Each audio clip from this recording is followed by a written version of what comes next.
Good evening, my beautiful, handsome, wonderful viewers watching me from any part of the world or anywhere you find yourself.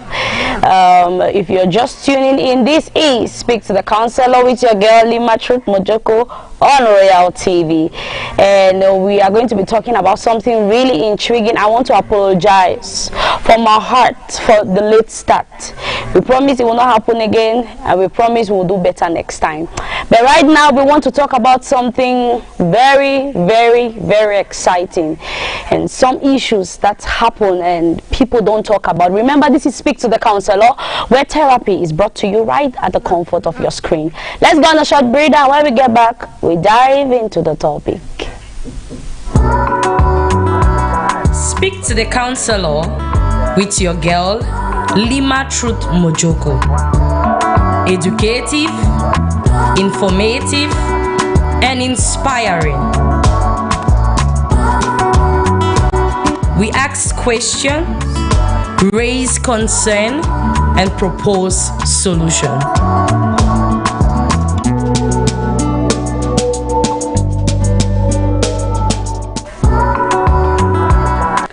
You're welcome back, my people. If you're just tuning in, this is Speak to the Counselor, and of course you're not alone. You're with your beautiful host, because if you look, I'm looking beautiful. Even if you don't hear me, I know very well that I'm looking beautiful. Okay, so today we'll be talking about something really, really seasoning, as I said earlier on, and we are going to have questions of the day. I know some of you are wondering, where is the guest? Today we want to start February in a spicy way. This is the month of love, and it's a season to show love, and it's a season to appreciate someone, and we want to show love to you by opening our lines to get feedbacks from about this particular topic. You're free to call us, you're free to send us a text message. But before we start sending text messages and start calling, it's good we know the topic of the day. We have the topic of the day and we have the question of the day. Well, we have to spice up this program, so this time is different. So the question of the day is healing childhood trauma while parenting. That's the topic of the day, sorry. Healing childhood trauma while parenting. And the question of the day, which we want our audience to answer: why do some parenting style trigger childhood trauma? Why do some parenting style trigger childhood trauma? We're just talking about childhood trauma, parenting, and I'm so pleased to announce to us that February is the month of studying or learning about parenting. So my parents, grab a bottle and come closer. Oh yeah, come closer, come closer. Good. Take a seat. Take your seat.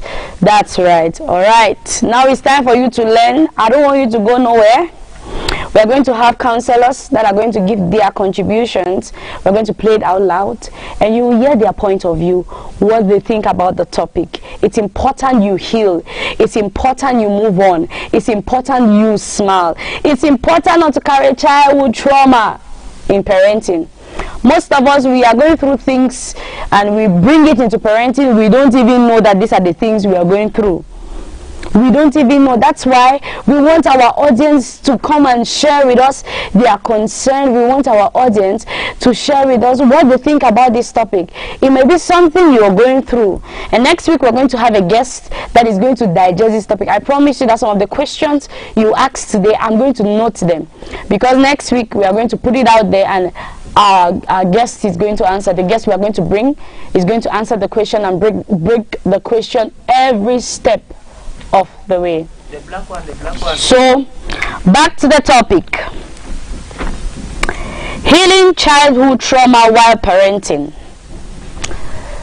Oh, my wonderful parents.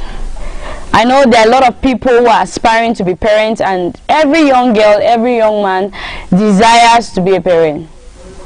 Though there are some, I've seen some people that don't want to be parents. They just want to make money and just adopt one of their child or one of their children somewhere, and boom, that's it. That's how some parents want to do their things. But I will not say some parents, sorry.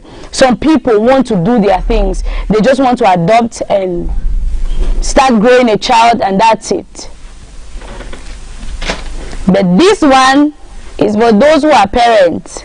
A parent does not necessarily mean you must give birth to a child, because I'm a parent. I'm not giving birth. I'm not married, but I'm a parent. I have children who look up to me.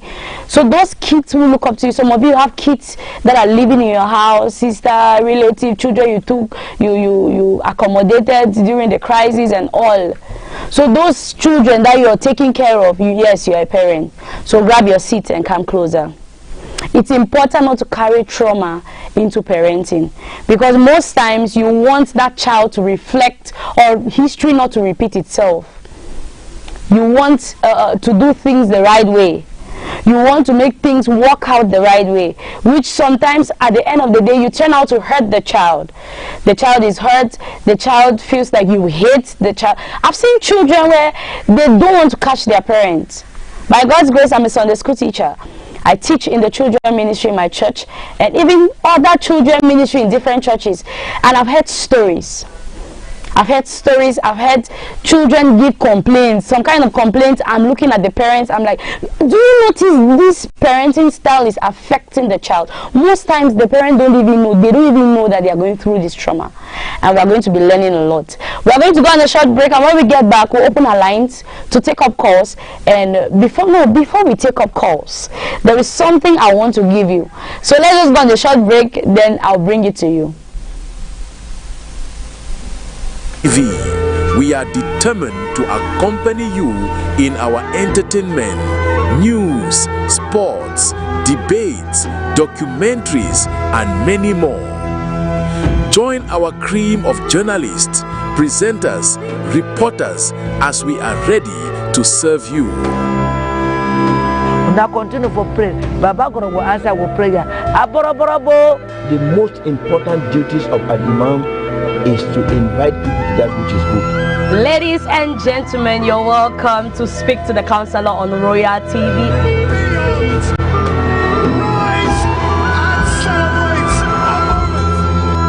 Keep watching Royal TV.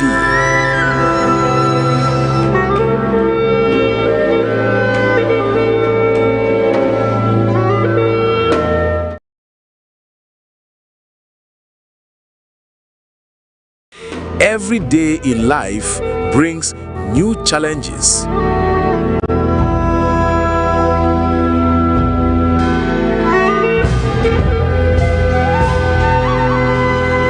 At Royal TV, we are determined to accompany you in our entertainment, news, sports, debates, documentaries, and many more.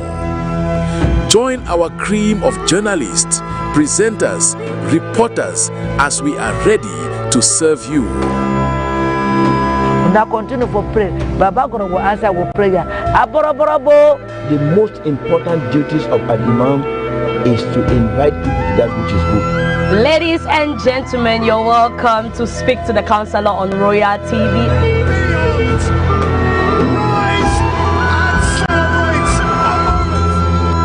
Keep watching Royal TV.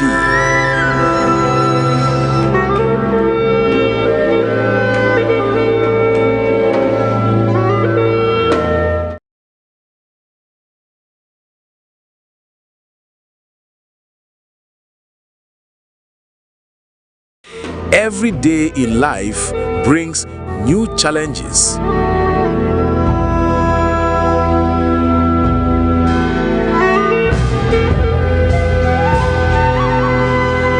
At Royal TV, we are determined to accompany you in our entertainment, news, sports, debates, documentaries, and many more. Alright, my people, you're welcome back. If you're just tuning in, this is Speak to the Counselor, and of course it's with your girl, Beautiful Truth. Yes, I'm calling myself beautiful because I know I'm beautiful. Today we are talking about healing childhood trauma while parenting. We reached out to some counselors to share their point of view, and the first counselor which will be sharing what she thinks about this topic is Nguti Stella. She's a mental and behavioral health therapist, executive director, Deeper Holistic Wellness Care. So she's a CEO, a big boss. So we are going to be sharing with her her opinion. Let's get a picture on the screen. While we're waiting for the pictures to display on the screen, you can still reflect on the topic. How can parents let go of a perfect parenting idea? As a therapist, I would often tell individuals, not just parents, that perfection was never the goal. The goal in every relationship is connection. So we have to let go of the idea of perfect parenting, because letting go of the idea of perfect parenting begins when parents understand that children do not need flawless caregivers. They need emotionally available adults who are willing to reflect, learn, and repair. Now that means that parenting is a relationship, it's not a performance, it's not just a title. And when parents allow themselves to be human, they model self-acceptance, vulnerability, they model emotional regulation and awareness, and above all, resilience for their children. Now this means mistakes become opportunities for repair, and repair is one of the most powerful tools for building secure attachment styles, because children get to know that it's not about being perfect, it's about working towards building healthy relationships even after fails. To the second question, talking about guilt, why is parental guilt so persistent despite your efforts? Now, parental guilt persists because parenting touches the deepest parts of identity, love, and responsibility. So even when parents are doing their best, there is enough of an internal voice asking, am I enough? Am I worthy enough? Am I doing okay? Is there something I'm missing? Do my children really respect me? Then there is cultural expectations as well as societal pressure, comparison with others, and internalized beliefs about what a good parent should be, should act like, and should live like. And all of these are fuel to this sense of guilt. In many cases, guilt is not a sign of failure, it is a sign of care, commitment, and emotional investment. Unfortunately, without compassion, that care can turn into self-criticism. So give yourself grace and permission even when you falter as a parent. We are all on a journey of learning, and learning is a lifelong journey. The third question, are parents always aware when your past is affecting your parenting? The question is very needful, and the straightforward answer is no. Parents are not always aware. Much of how we parent is, or much of how parents parent is shaped by their own childhood experiences, and these influences often operate unconsciously. Stressful moments with children can activate old emotional memories or wounds, leading to parents to react rather than respond in certain uncomfortable or chaotic situations. So awareness usually grows through reflection. Parents should learn to reflect, learn to receive feedback, or get therapeutic support, because I think one thing that is lacking on this side of the world is parents actually getting themselves ready for parenting. Parenting is taught. Systems are supposed to be put in place and all of that. So when parents begin to notice patterns, instead of judging themselves, they gain the power to choose new responses and break cycles rather than repeat them. So understand your fears, understand your weaknesses, your wounds, start healing them before you get kids. And if you already have kids, become aware of them, seek therapeutic support, seek counseling support, and you would realize your relationship with yourself will be changed, but more so the way you interact with your children would be healthier. And that's the goal of it all, bringing healing to ourselves so that we ooze our generational blessings, generational wellness, and generational health onto our kids by how we taught them that healthy relationships look and feel like. Thank you so much, Counsellor Stella. It's a whole learning process, and it's a whole time we've learned. Remember, our question of the day is, why do some parenting style trigger childhood trauma? Why do some parenting style trigger childhood trauma? Why is it that style will trigger that trauma? We're open for calls, and you just simply send us a text message or calls on the numbers on your screen, 670 74 30 34. And she has said a whole lot about parenting. and parenting style can trigger a lot of things. Parents who over criticize every little thing your child does. If your child picks up something, you criticize. If your child is wearing this thing, oh, you criticize. Your child does this, you slap, you kick. Parents that they are too fast to criticize something in the life of the child. You have a problem. That's a sign. That's a sign to show that you're going through something you cannot explain. It might be a childhood trauma that you don't want history to repeat itself. My understanding of childhood trauma in parenting as a whole, it's the fact that parents are afraid of what happened to them not to happen to their children, and that's caused because of too much love, because you love your child. There's this attachment, especially with mothers. There's this attachment you have with your child, and you feel like, I want things right, I want things this way, I want things this way. So your childhood trauma keeps on playing on you without you even knowing. So when you start over criticizing things in the life of your children, there is a question mark. There is a need for you to sit back and check yourself. Most parents don't get feedback. Most parents don't get feedback. They don't get feedback. Whenever you parent a child, if someone tries to tell you something, you just shy away. You just feel like your parenting is the best. People learn parenting. We have counselors that studied how to parent a child, like they went to school and learned it. So there is no crime for you to learn, especially if it's your first child. So when you start over criticize, you start over looking at things, over criticizing things, over pointing fingers at things, know there's a question mark. You're fighting something that you cannot see. So it's important you trace that thing and you fight it from the root.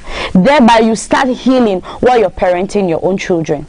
So you don't transfer that aggression, especially if it's in the case of rape. If you've had a case where you were raped growing up, you will not want to see a man around your child if you have a female child. I'm telling you, you will not want to. Because there is just this reflection of what happened to you many years ago or 15 years ago repeating itself. So you can avoid those things in parenting by starting it now and tracing those things. Another thing is emotional neglect. Most people, because their parents, growing up, their parents did not really look out for them.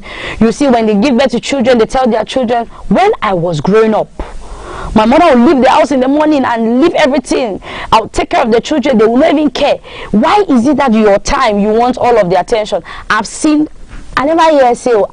parents behave like that. As I said, by God's grace, I'm a Sunday school teacher. So we hear things. I've seen parents behave like that. So it's important you take note of these little things. When you start feeling that emotional neglect, when you start feeling like you're not attached to your children emotionally, there is a question mark. There is a question. There is something playing on your mind. There's something playing on your spirit, man. Oh, I've just started. I've gotten into a place of a preacher. There's something playing within you. So it's important you trace it, you work on it, so as it does not repeat itself. Hallelujah.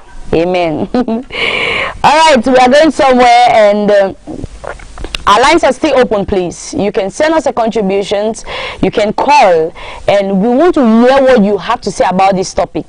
Why do some parenting style trigger childhood trauma? Why, as a parent, why is that when your child behaves in a certain way, it triggers something inside of you? Why? We are waiting to hear. All right, we have some text message coming in.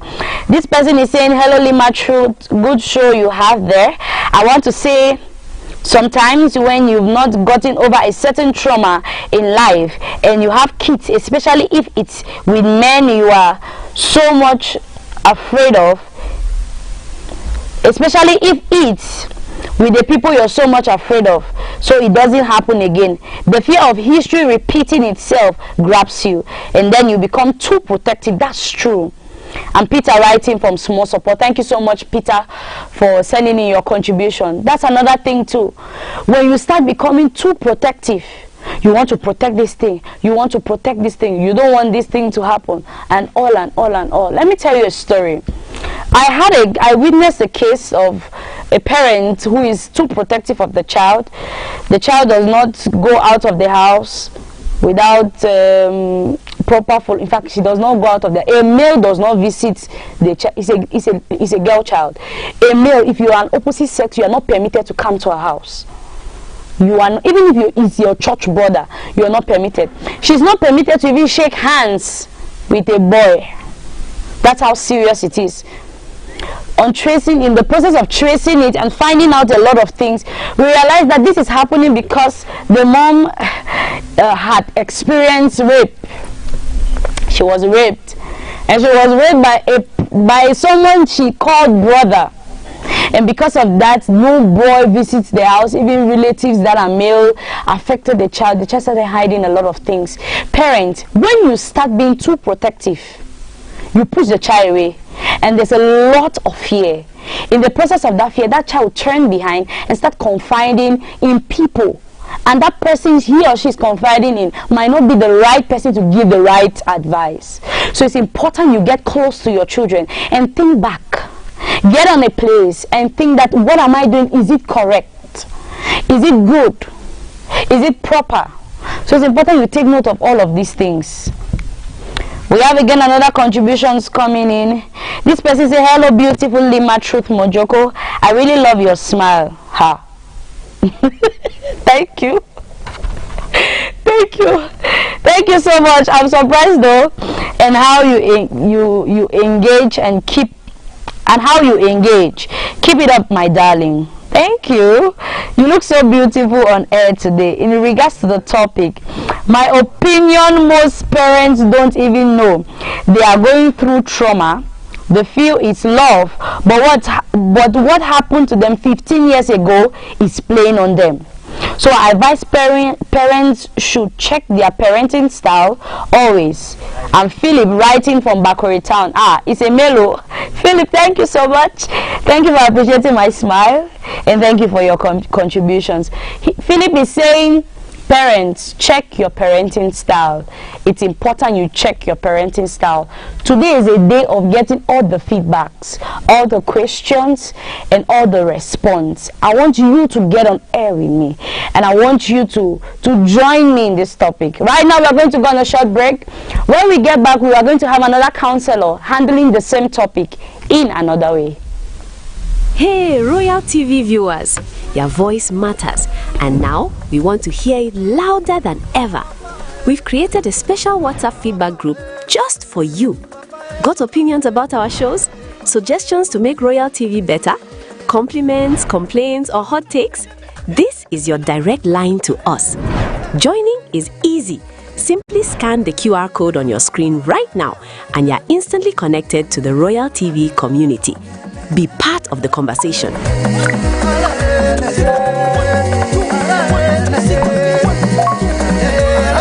Influence our programs. Help shape the future of your favorite TV station. Don't just watch. Interact, engage, be heard. Scan the code and join the Royal TV WhatsApp group now. When we dream alone, it is only a dream. But when many dream together, it is the beginning of a new reality.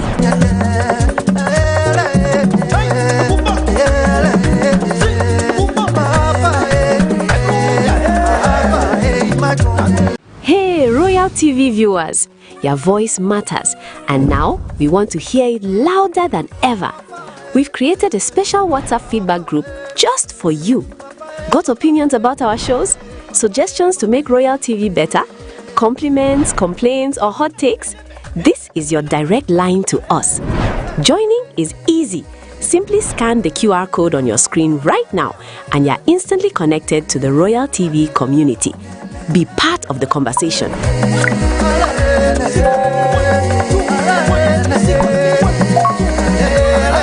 Influence our programs. Help shape the future of your favorite TV station. Don't just watch. Interact, engage, be heard. Scan the code and join the Royal TV WhatsApp group now. When we dream alone, it is only a dream. But when many dream together, it is the beginning of a new reality.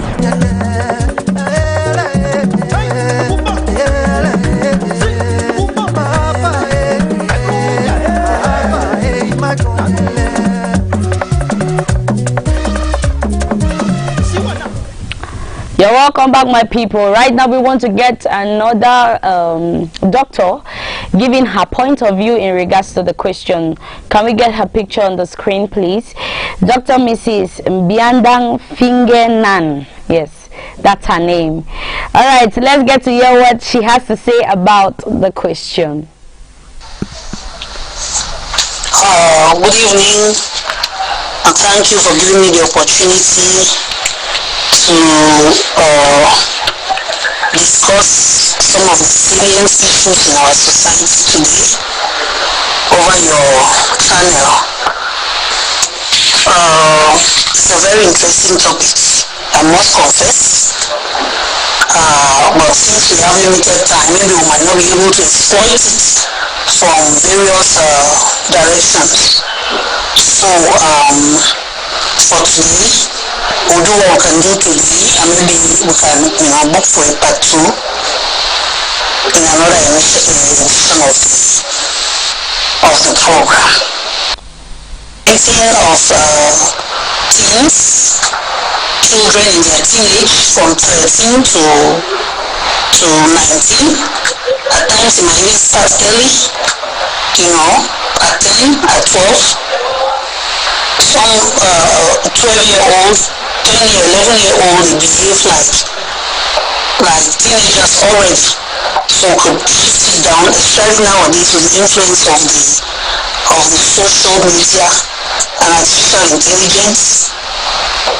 Some 10-year-old, 12-year-old passing for teenagers. So parental stress at the level of babies, it comes maybe as a result of less time, because the mother or the parents will have to grapple with work and will nurse the baby at home, little time, lack of sleep, maybe lack of finances,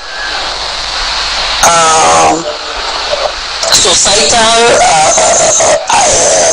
expectations. Those are some of the problems that causes stress in parenting babies. And when we go to toddlers and maybe the nursery school and primary school ages, they will also fall in there, because you have to grab in the morning like a mother. You have to prepare your kids for school and prepare yourself for work at the same time. You have to drop the children in school if you have a car. If you don't have a car, you have to look for a taxi that will take your children to school before you go to your office. So you have very little time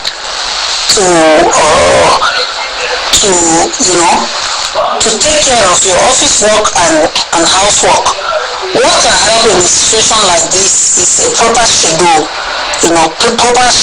proper planning. Then the parents can cope with the workload of little children between the ages of 3 and 10 years, 11 years. We drop them off to school. It could also be, the stress will also come as a result of lack of means. But it's always advisable for parents to register their children in schools that are beside the houses, beside where they live, so that you don't have to bother about the means of transportation. Maybe you don't even have to bother about what the child has to eat in school, because the child has a 30 minutes break. The child can rush to the house, get something to eat, and rush back to school. That's what I used to do in primary school. My school was not far. It was a public school. It wasn't far from my house. At the level of nursery and lower primary, I attended a mission school, which was a bit far. So when I had to go for upper primary, I attended a primary school that was by my house. During break, we had 30 minutes. I would rush to my house, get something, a snack or something very fast, or a fruit or two, banana or two, or eat and come back to school. So parents should learn to put their children in schools which are within their means. You check your monthly pay packets, and you check the school fees. So financial, these are the things that bring stress. Then teenage, at the level of teenagers, well, it's a whole bundle, because being a teenager, you're fighting with yourself, you're fighting with the society, fighting with a lot of things. Parents are supposed to prepare themselves psychologically to cope with children getting into the teenage, because they have peer pressure, they have their own psychological pressures, their bodies are changing.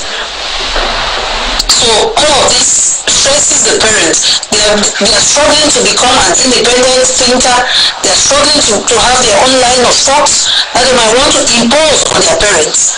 So parents have to strike a balance between authoritative parenting, liberal parenting, and moderation. So they have to strike a balance dealing with teenagers. Some of those things are very stressful, and they burn out the parents a lot. When the children cross 20, when they become 21 and above, they're already young adults. It's easier to cope with them. Then there will be less stress. You do a lot of dialogue, talk with the children, And then most parents, they want to realize their childhood dreams in their children. That is not possible, because what you fail to do, if you're lucky, because of the genes that your child carries, it might come out through your child. But if not, the child will want to go their own way. So this will not cause trauma on the part of the parents, that the child did not become a musician as I am, or the child did not become a medical doctor as I am. Don't heal your wounds, your childhood wounds on parenting of your children. You have to guide them, and you see them take their separate paths as they go. You encourage them and you guide them in their various paths. If you're lucky, or if you really want a child to follow to fulfill your lost or your failed childhood dream, it's a matter of orientation and dialogue. But it should not be, it should not be done in some harsh or forceful manner. Children nowadays, with the influence of the social media and artificial intelligence, even if they want to do what you did, you realize that they go the extra mile. They go the extra mile because they have AI to help them to harness their thoughts, to harness their ideas, and they will go the extra mile.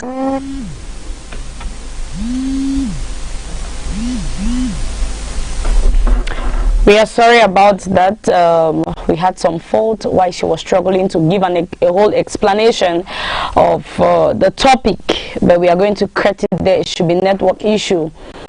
She had a whole lot about healing. It's important that you don't drag your children along in the process of healing. We have a text. We have someone texting here in the studio. Hello Mojoko, this is Gilbert from Sampit. I think every parent should first of all work on their mental stability before effective parenting can take place. The reason why I say this is because when we grow up as children who were constantly bullied by our own parents, or were raised in such hard condition. Let's take this call before we continue with the message, please. Hello. Hello. Good evening, It looks like there is a fault here. We are going to continue with the message. Gilbert is saying that the reason why I say this is because when we grow up as children who were constantly bullied by our own parents or were raised in such hard conditions where when our parents are returning from work, We, the children, run and hide. We think that is the way to go. It is wrong. A parent will look at the child who has done something bad or be like, oh God, if it were in our days, my father will break every bones on your body. That's true. We lived before in a way where you live by the cane, you wake up by the cane, you are corrected by the cane, you sleep by the cane. It was not easy. You do any small thing, you know they will beat the demon out of you. But now it's not the case. He continues by saying that different times require different parenting methods. Your child should not be afraid of you because you were afraid of your own parents. I think parental bond created in love and trust is better than fear and threat. Oh my God, it's better than fear and threat. Gilbert, thank you so much for sending in your contributions here in the studio. We really, really appreciate. We still have some text messages. This person says, greetings to you in the studio. In regards to your questions, I want to say most parents are not aware they are going through trauma unless closely looked upon.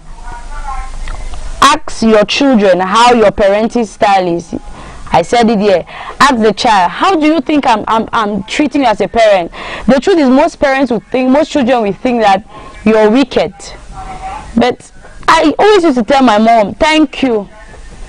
Thank you. You raised a beautiful girl. You raised a beautiful lady. You raised a beautiful girl. So I always used to tell her, thank you. I always used to tell her, thank you for everything you've done. I always used to tell her. With your girl, Lima Truth Mojoko. Educative, informative, and inspiring. We ask questions, raise concern, and propose solution.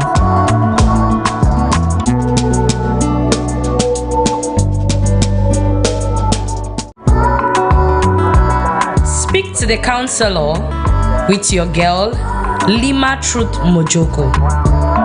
Educative, informative, and inspiring. We are sorry about that, and we are still in the studio, and we are also talking about the topic. We're about getting to the end of this program, and I hope you learned a lot about parenting. As I said, this month is the month where we are dedicating it to parents, and we want to hear your contributions. We want you to contribute, share with us your ideas, share with us your experiences you've had. And the time allocated for the calls was not enough, because very soon we'll be rounding up. So we are taking up the last message. A continuation from the message I was reading before the little interruption. This person is saying, I want to say most parents are not aware they are going through trauma unless closely looked upon. Ask your children, how is your parenting style? Parents, listen to people when they talk bad about your children. Don't say, my pikin no dey so. My pikin no dey so. Listen. It's important you listen. You tell them, okay, I'll work on this. You get back home and you reflect. You think, did this child do this? Those some people, you just want to talk bad about that child. Some people just have personal problem with some particular children. So, but still, it's important you listen. My mom will always say, when you train a child, his or her behavior will tell you if you did a good job in your parenting. That's true. It looks like we share the same mother. This person does not have a name. My mom will always tell people, she's a counselor too. She always tell people that whenever you parent a child, or wherever you act as a parent, know that the reflection of that child's behavior will reflect back on your parenting. If you did a good job, the child will reflect that is a good job. As I said, my mother did a good job. Oh, she did a good job. You reflect back on the child. is going to reflect. So when you sit back and you see the behavior of your own children at home, if you are a thief and you're not careful, you raise thieves. Even if you're not a thief, if you're too lax, when a child takes 100, and so they begin it's just like take money from my purse. Don't bother. You are gradually raising an armed robber, which will soon graduate to a bandit. So focus on that little things. When people give those corrections, sit back, have a moment of serious reflection, and check out these things. Don't sit quiet. That no, people just hate my pikin. Correct that child. My mom always tell me that I better talk, than say I no talk, you spoil. Let it be that I said something and I did my best as a parent, then I sit quiet and watch you go wayward. So parents, do your good job and do what you have to do. I want to say kudos and congratulations to all our parents out there. It's not easy. It's not easy. Guardians, so parents, you are doing a good job and keep it up. For those of you who feel like I'm not doing something great, it's still yet another moment to fix things. And that's why Speak to the Counselor is here for you, where you ask questions, we are going to raise concern, we are going to raise issues, and we will have the answers we have to have, or we have to get. So I want to urge us, and I want to say this while we are wrapping up with the program.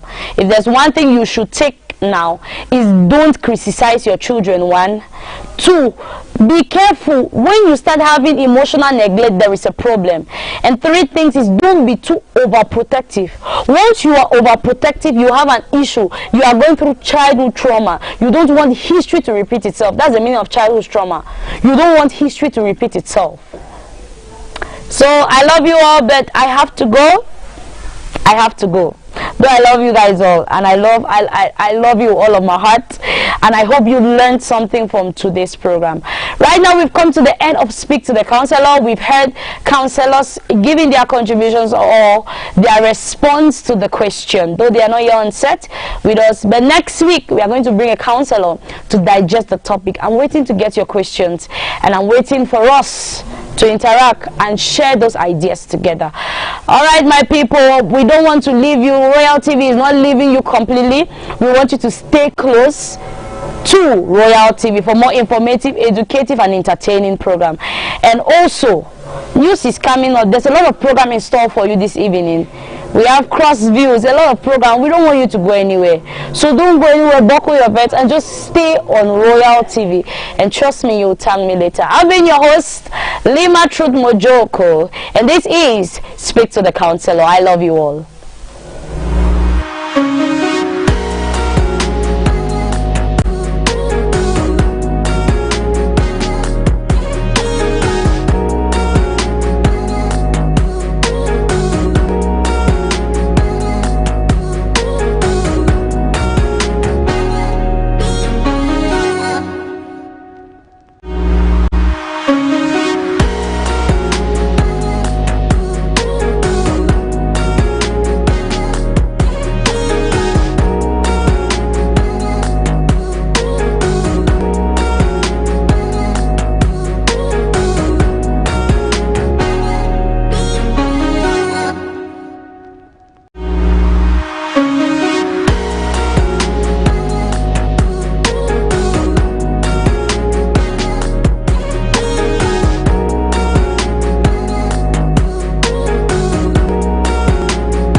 Every day in life brings new challenges.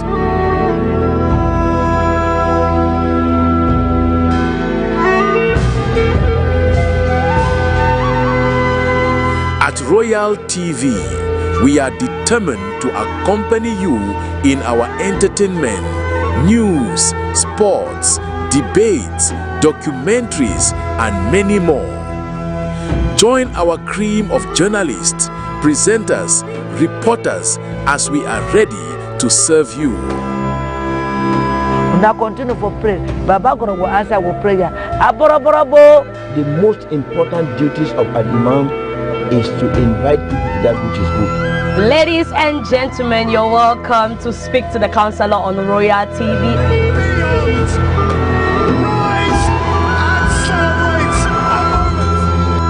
Keep watching Royal TV.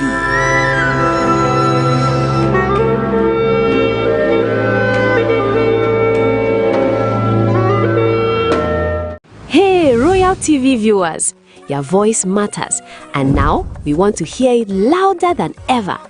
We've created a special WhatsApp feedback group just for you. Got opinions about our shows?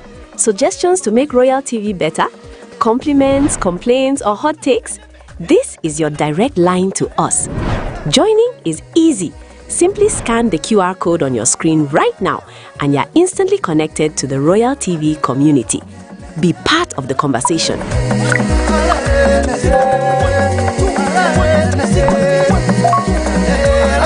Influence our programs. Help shape the future of your favorite TV station. Don't just watch. Interact, engage, be heard. Scan the code and join the Royal TV WhatsApp group now.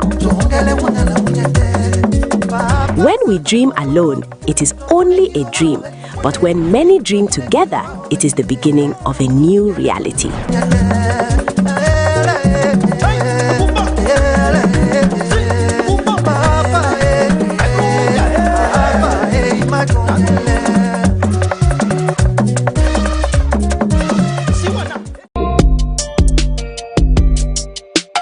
People don't know how much of an empire you can build with agriculture, because nothing here is a waste. Even the manure here, you can sell it to make profit. Yeah. The feathers from the bird, there are also people buy it too. Yeah. The blood also can be converted to blood meal for pigs, for other animals, even fish. Okay. And also you can sell it at the end of the production cycle. You can also sell your birds to make more profit, even after the profits you made from egg production. Yeah. So you take your eggs with your car.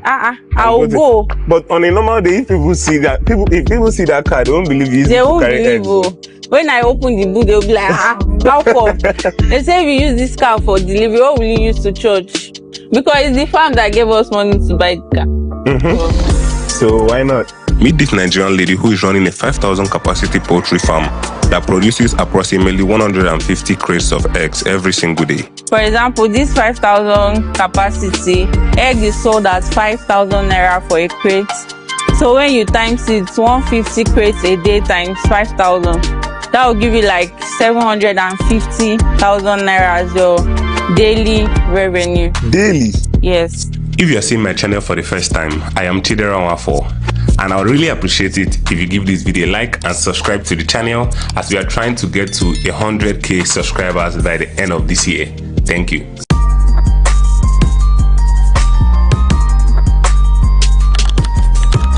My name is Essien. Okay, I'm from Akwa Ibom State. I'm married to an Ibesipo man.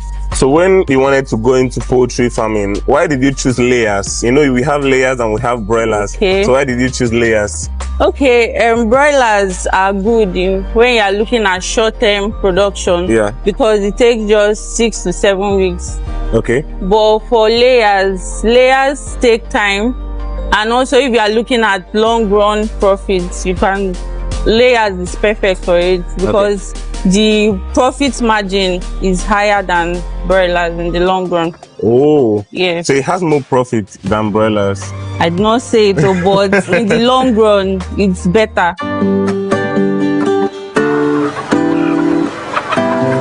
So what's the most difficult thing when it comes to like poultry farming? The most difficult thing is capital, where to get funds, and also your structure, your housing. To put this housing in place is really expensive. Yeah. And also your cages. But I would advise, if you don't have money to get a battery cage like this, you can also go for deep litter system. Okay. Yes. Yeah. So what's the difference? Why did you choose this battery cage? Why didn't you go for the deep litter? Okay. This battery cage makes the egg more neater. Look at. Yeah. Than battery cage, and also minimal contamination. Than deep litter. Yes. Okay. Their feces are not coming in contact with the egg. With the eggs. Yes. But in battery cage, their feces they're going to be in the same place, right?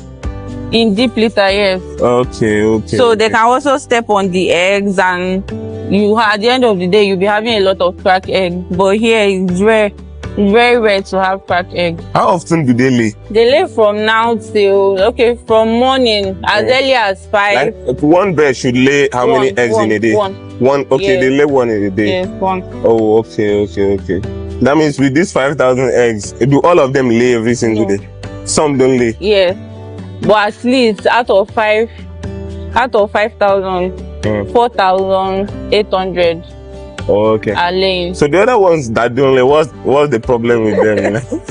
Nothing now. Like all humans are not equal. Some are productive, some are not. So okay, is it because are they males or? No. It's just all nature. Females? Yes. Oh, really? But they decided just not to lay. That is that life is. Some are productive, some are not. So. How many times do you guys feed them every day? We feed once a day. Once? Yes. Some do morning and evening, but we prefer to feed just once. Does that not affect them? No. Really? Yes. It even increased the production. When we're doing morning and evening, sometimes when you feed in the evening, they have already passed their time of laying, so you're just feeding for waste. Oh. Yeah. So you feed them when it's time for them to lay? We feed them very early in the morning so that they can eat and lay. You know that it's the feed that is making them lay. Okay. Yeah. So if you don't feed them, that means they will not lay? They will lay, but not as much as when they have eaten. Yeah. I understand. So at least when we feed them in the morning, we know that by 4 o'clock, 5, they stop laying and they are ready to sleep. So what's your own duties here in this farm? I assist them most times to supervise, to feed. I do the feeding most times. Oh. Yes. Okay. Why they clean? Most times they remove this dung once in 4 days. So they are very busy when they are removing it. I assist them to feed. Okay. How many workers do you have here in your farm? I have 4 working here and 2 in the pig section. Okay, you have a pig section too? Yeah. Poultry and then pigs. Yes. And I noticed you have a few turkeys too. Yes. Okay. So with the pigs, do you think, like compared to these layers and the pigs, which one will you prefer? If you say, for someone who wants to just do one, let's say I have a space to keep just either chickens or pigs, which one would you prefer I keep? For me? Yeah. I would prefer this one. Why? I don't know. I just like this one. But for someone else, they'll prefer because we started with just 10, but right now we have up to like 40 pigs. Yes. So if you're thinking of in less than a year. Oh. Yes. So if you want to breed for more, you can. And one of it is sold for like 450, 500, depending on the size. For the pigs? Yes. Wow.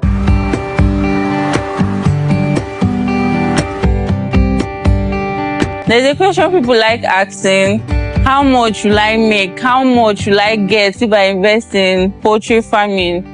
So I want to give based on my experience. For example, this 5,000 capacity, egg is sold at 5,000 naira for a crate. So when you times it, 150 crates a day times 5,000. That will give you like 750,000 naira as your daily revenue. Daily? Yes.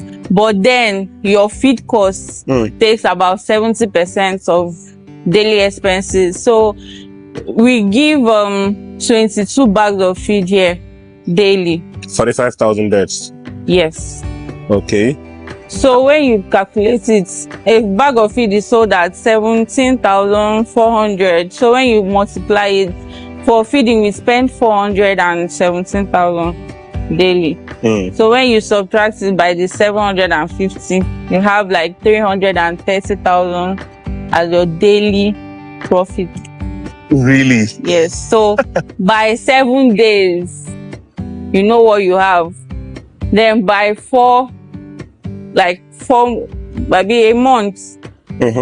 I'm not a calculator, so yeah, you know. So you can just times that 300 and something K times 1 month. In a month, like 9 million. Really? Yes. A little above 9 million naira as your monthly profit. So there's no work in Nigeria that will give you that kind of money. Say again? There is no work in Nigeria that will give you that kind of money. Then our sales of dung we sell a bag at 1,000 naira. And we sell like 100 bags in a week.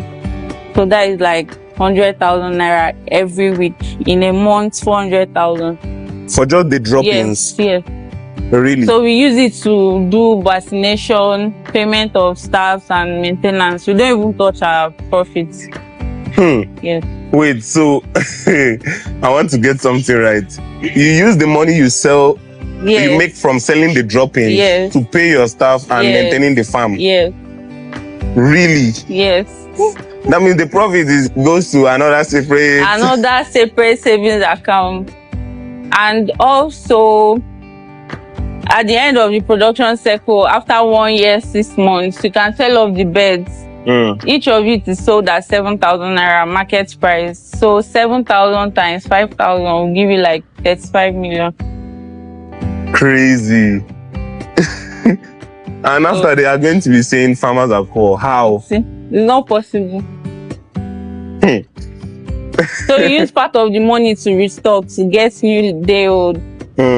Yes. Part of the money you made from selling off your beds. Yes, to restock. Amazing. And then day old chick is sold at 1,800. Okay. So if you need 10,000, that will give like 18 million. 18 points. You asked a question earlier, challenges we face. One challenge we face here in Akwa Ibom is that we don't have a hash rate around this part of, around this side. Mostly we buy our beds at Ibadan, and cost of transportation is really high. So if we have a hash rate around this place, like here or Port Harcourt, at least Port Harcourt is close by, or Abia, at least it will help minimize the cost of stocking it, or the cost of running the farm. Yes. Feed is very expensive, and most times when you go to buy feed, you hear that this particular brand is sold out, is not available, and also we have issues of pests and diseases. But God forbid, problems like Newcastle disease can wipe out the whole of this farm in the space of a week. Really? Yes, so that is one challenge in poultry farming. So do you medicate the birds? Yes, we do that once every month with Lasota. Lasota is used to prevent Newcastle disease in layers. Oh. And then we give vitamins every week. Every week? Yes. Once a week? Yes. Okay. So this is your pig section? Yes. Okay. This is where they mix the feed. Oh. They're mixing the feed currently? Yes. What formulations are here? Okay, this is PKC, wheat offal, rice bran, and malt. Malt? Yes, malt is a waste product from Champions Brewery. Oh, is it the malt we drink? No. Waste product from Champions Brewery. Okay. Is it this what do they call it? Like this chaff of? Yes. That ice cream stuff? No. What they use in making drinks, like all those malts, the waste products like sorghum, millets. So you guys add it to their feed? Yeah. These are some of the pigs, Yeah. These ones are females? Yes, this one is a female. So when you guys started, how many pigs did you start with? We started with 10. 10? Yeah. And currently you have over 40? Yes. In less than 1 year? I mean, these pigs, they can really give... But their pregnancy period is how long? 3 months. 3 months? Yeah. Oh. This one, I feel like you guys are breeding these ones. This one is... This is a female. And this is a male? Yes. Okay, so like they are breeding. You want to cause them? No, this one is pregnant currently. Oh. So when she gives birth, she'll go to the other side. When she wants to give birth, you change her? Yes, to the other side. Oh, okay. They're crying. So that's why all of them are making noise. Because they are feeding the rest and they're not feeding them. Yes. Yeah, but it has to be like in sequence now. You can't be feeding everyone at the same time. No, one after the other. Exactly. They feed the smaller ones first before the larger ones. Oh, why? You know that your tolerance for hunger is kind of, Abi, when you're smaller, you can't tolerate hunger like an adult. So Exactly. yeah. So that's why. At least this one can still manage for 1 hour, but this one, when they are too hungry, sometimes they start having convulsion. Oh, the small ones. Yes, when they are too hungry. Hey. So with the pigs, how many times do you guys feed them a day? Twice, morning and evening. So if the small ones are too hungry, they will start having convulsion and they will die. No, they will not die. When you just feed them, they'll be okay. Hey. Their body they shake. Are you serious? Yes, so. So you say like one mature pig can be sold for like 400k? Yeah. Do you guys have the market for pigs here in Uyo? Yes, we do. Because they eat a lot of pork here. Yes. I noticed. Yes. I noticed. They eat a lot of the pork. roadside food. Okay, you guys sell directly to those people who will sit on the roadside. Yes. And also for breeders. Okay. There are people that ask of matured pigs. They just want to buy matured pigs. Yeah. Is there like a market where they take pigs to? So people can come there and buy in parts just the way they do with cows? Yes. Okay. They do, but interior villages. Okay. Yeah.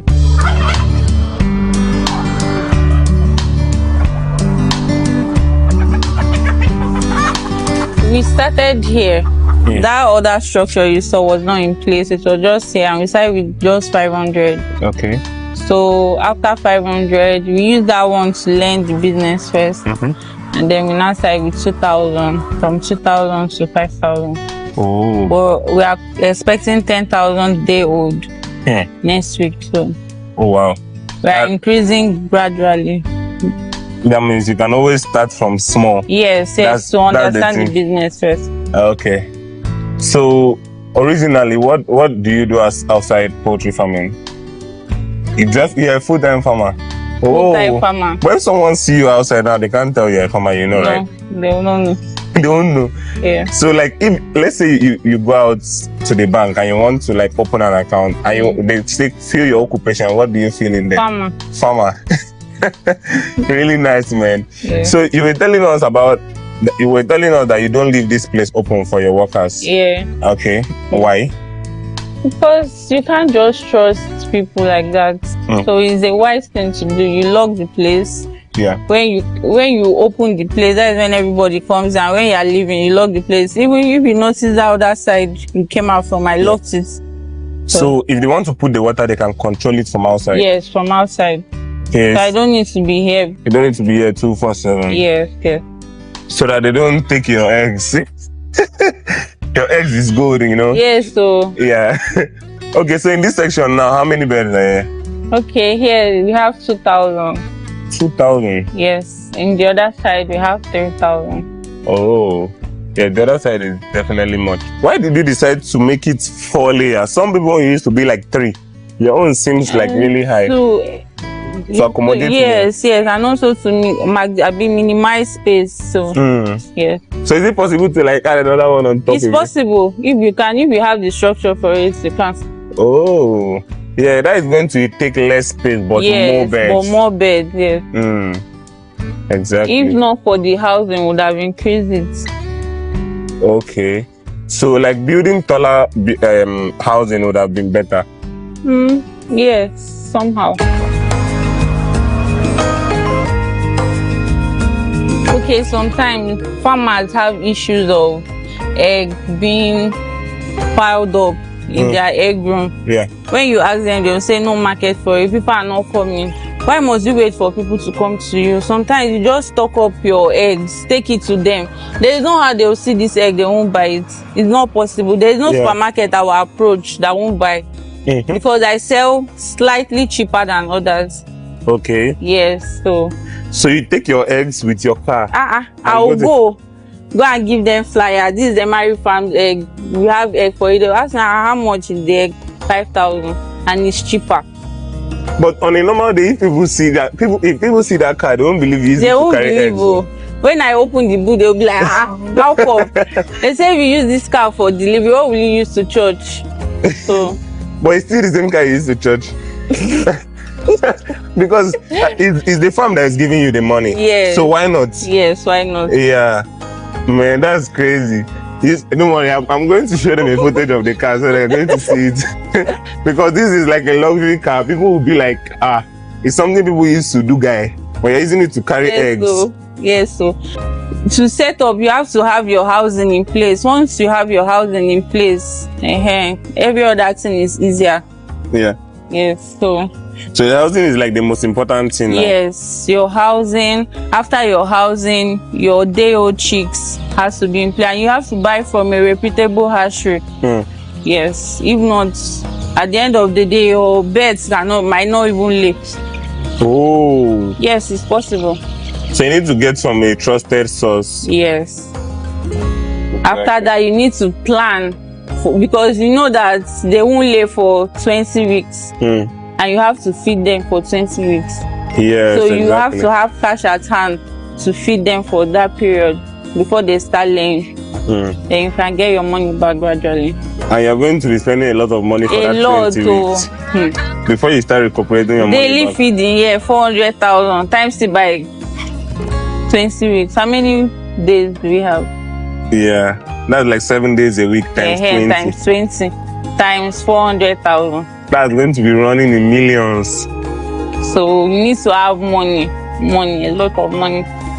Yeah, money is really important in farming. Yes, you can also get loan.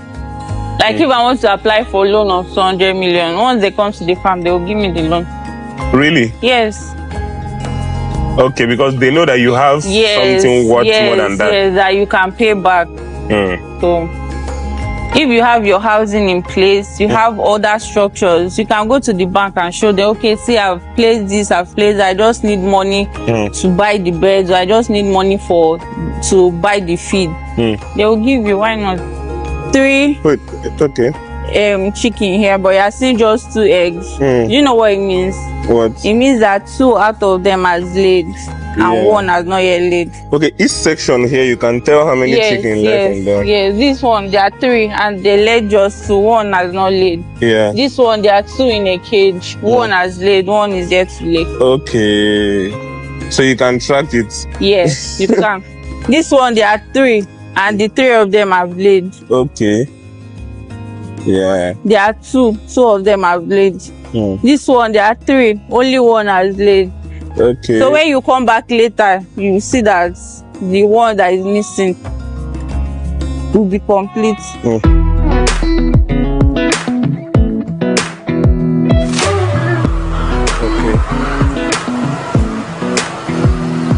Why do you think people don't go into farming? People don't like going into farming? Because they feel like farming is a dirty man's job. Really? They feel like this one is for poor people. That is it. But you are not poor now. So that means it's like a misconception. Yes. Where people feel like farming is for poor people. But meanwhile, before you even decide to go into farming, you need to have a lot of money. Farming requires a whole lot of capital. Yes. Do you think farming is profitable? Of course, very profitable. Would you advise people to go into farming? Very well. Any day, anytime. Even if you wake me up in 10 years' time, stay agriculture. How important do you think agriculture is to Nigerians and Africa in general? Agriculture helps in food security. Yeah. It also helps in terms of, in Nigeria, we have problem of unemployment among the youth. So if you can go to your backyard and look for something to do, you can plant anything.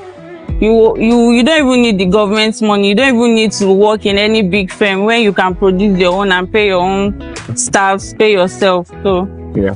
So how difficult is it to be a farmer? You need to have patience and will. You need to also have passion to be successful in agriculture. As a lady who is into farming, let's say poultry farming, do you face any challenges like gender-wise? Or people look at you and say, hey, why did you go to do farming? They say, look at you, why don't you work in an office? Let AC touch you, why are you here? So, really? Yes. People say that to you? A lot. They say, why are you here? You'd have just gone to your own boutique, or you would have owned your own boutique or something nice. Why are you here? You're suffering here. But you don't see it as suffering. At all.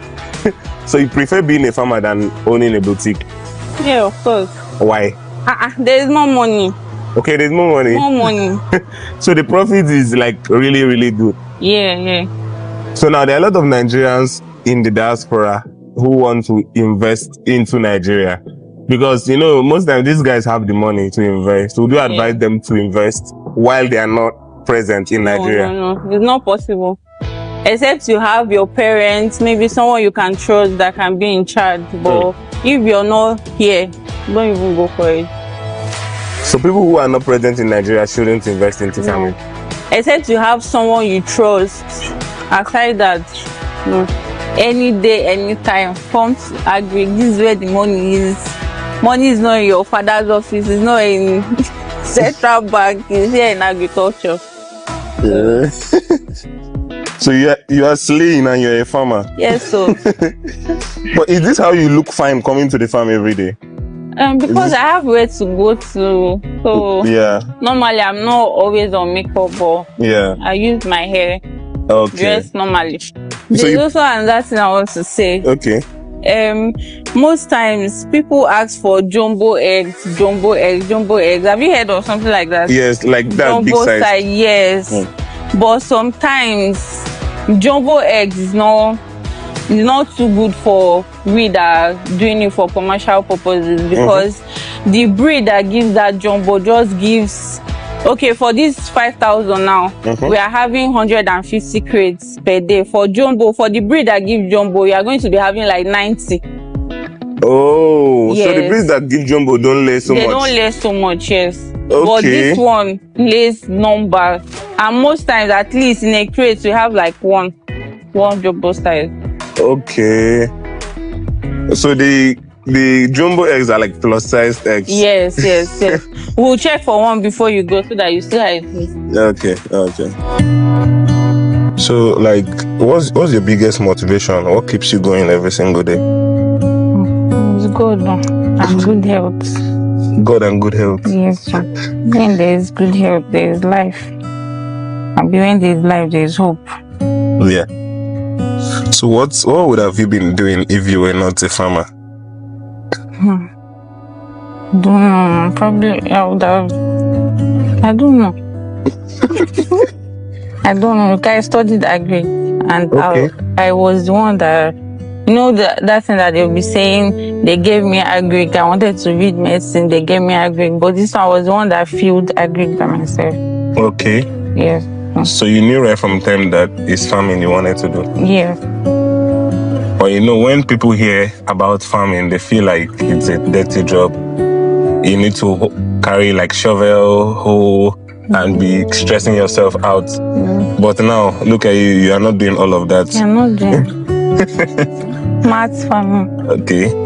So now they have agricultural innovations, things you can do without even touching the ground.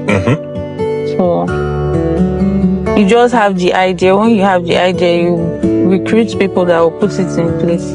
Yeah. Have the idea and also the resources too. Yes. To bring it to life. Yeah.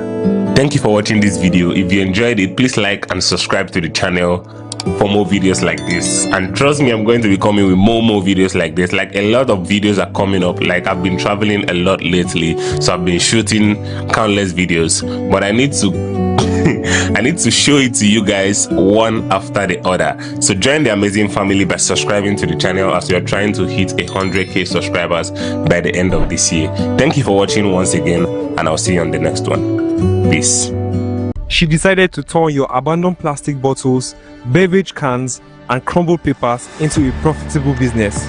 While most people see waste, Rita saw opportunity and ran with it. It's just as profitable as any other business. Everything being equal, you should be making between 18% and 25% profit margin. You see, Nigeria generates waste more than any other country in Africa, and about 70% of the plastic clogging our streets, choking our drainages, and polluting our water. This bag, for example, is about 200 pure nylon. But Rita did not just spot a problem, she built a solution, a profitable one. So we have a mobile application where people sign up. When you sign up, you know, you can request for pickup. With the app she developed, Anyone with a smartphone and few plastic bottles can now turn trash into cash. Every area that we work in Abuja, we work in some part of Lagos. So you select the zone that you're in and you make a request. We already have a calendar, you know, that tells you we are coming to your zone this day or that day. So we get requests, we go there to fulfill, and then we record what we get from you on your accounts. So you get your points, which you can withdraw as cash into your bank account. And it doesn't just stop there.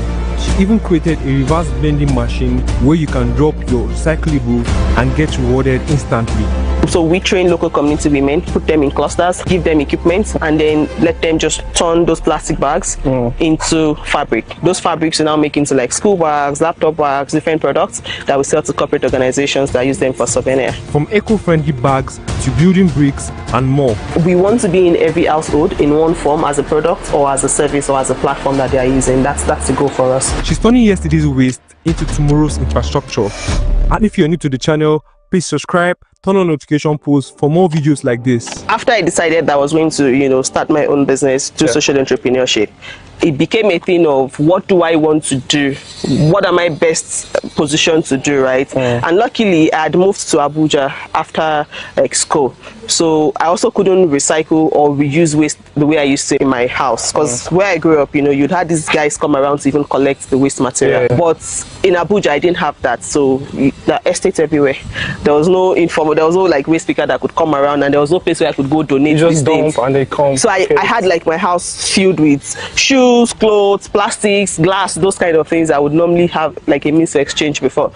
So when I started to do my research about social entrepreneurship, like what can I do that would help people and still create jobs and still help me make money, recycling came up. It also came up because I was looking for how do I recycle my waste, how do I reuse, how can I donate the things that I had. And so when I saw recycling, it started to make sense to me, and then it was just from seeing the name to researching, is it being done in Nigeria? Who is doing this already? I saw a few names, you know, some of the pioneers, and then it was just a whole week of, you know, I think they call it dark hole. You just keep researching, and that was how I started. And then when I decided that there was nobody doing it effectively in Abuja, right? Because I made some calls and nobody was available, and I decided I wanted to do this thing myself. Then I found out that the value chain was broken.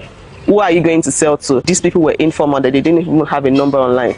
So where I started from was then go to cleaners in my estate. You know, I saw that they were gathering plastic. So I started to have conversations with them. Where do you sell this? And then they took me to one market where they were selling it. And then I spoke to the person there. So what do you do with it? So that was how I started to map the value chain.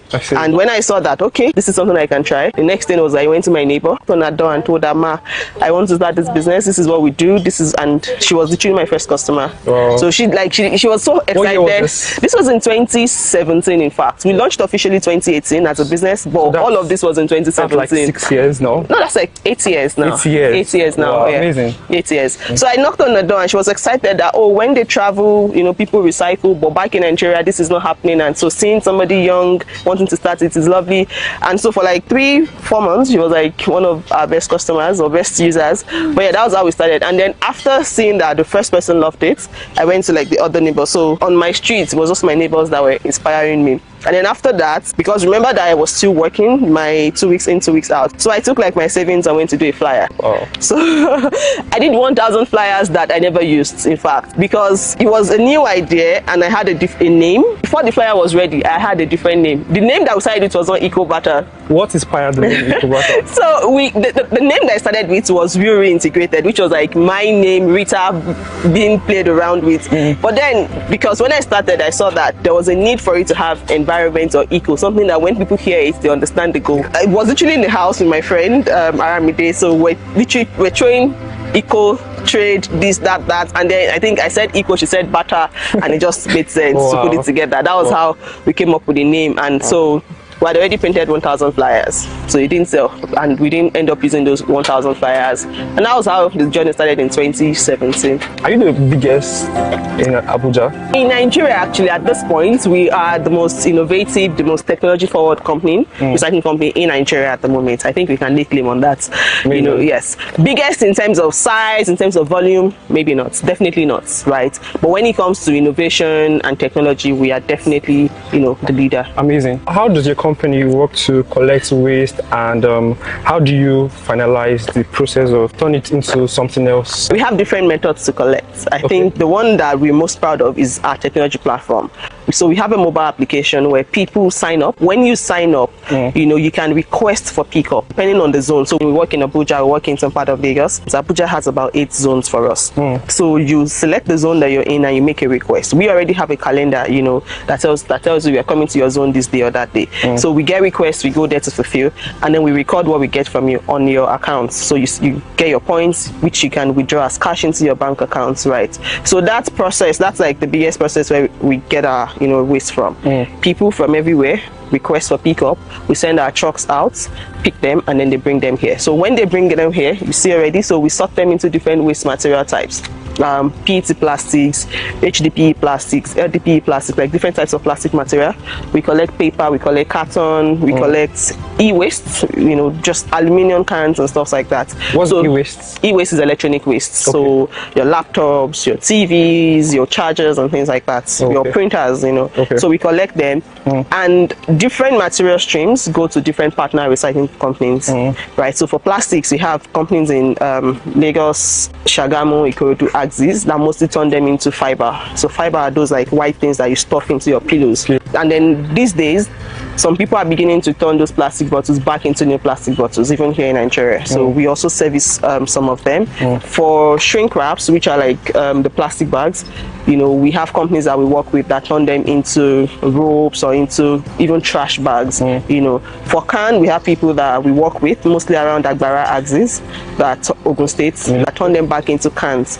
And then some people up north turn them back into aluminum pots. And then for us, there's this particular waste stream, single-use plastic bags, like the ones you get from ShopRite or from just malls, and those black, white, different colors, right? We then, because there is no market for them right now, so we decided to create something, because those waste, for us, the goal is zero waste. It's not just to collect waste and sell. We want to make sure that we solve the problem of waste management.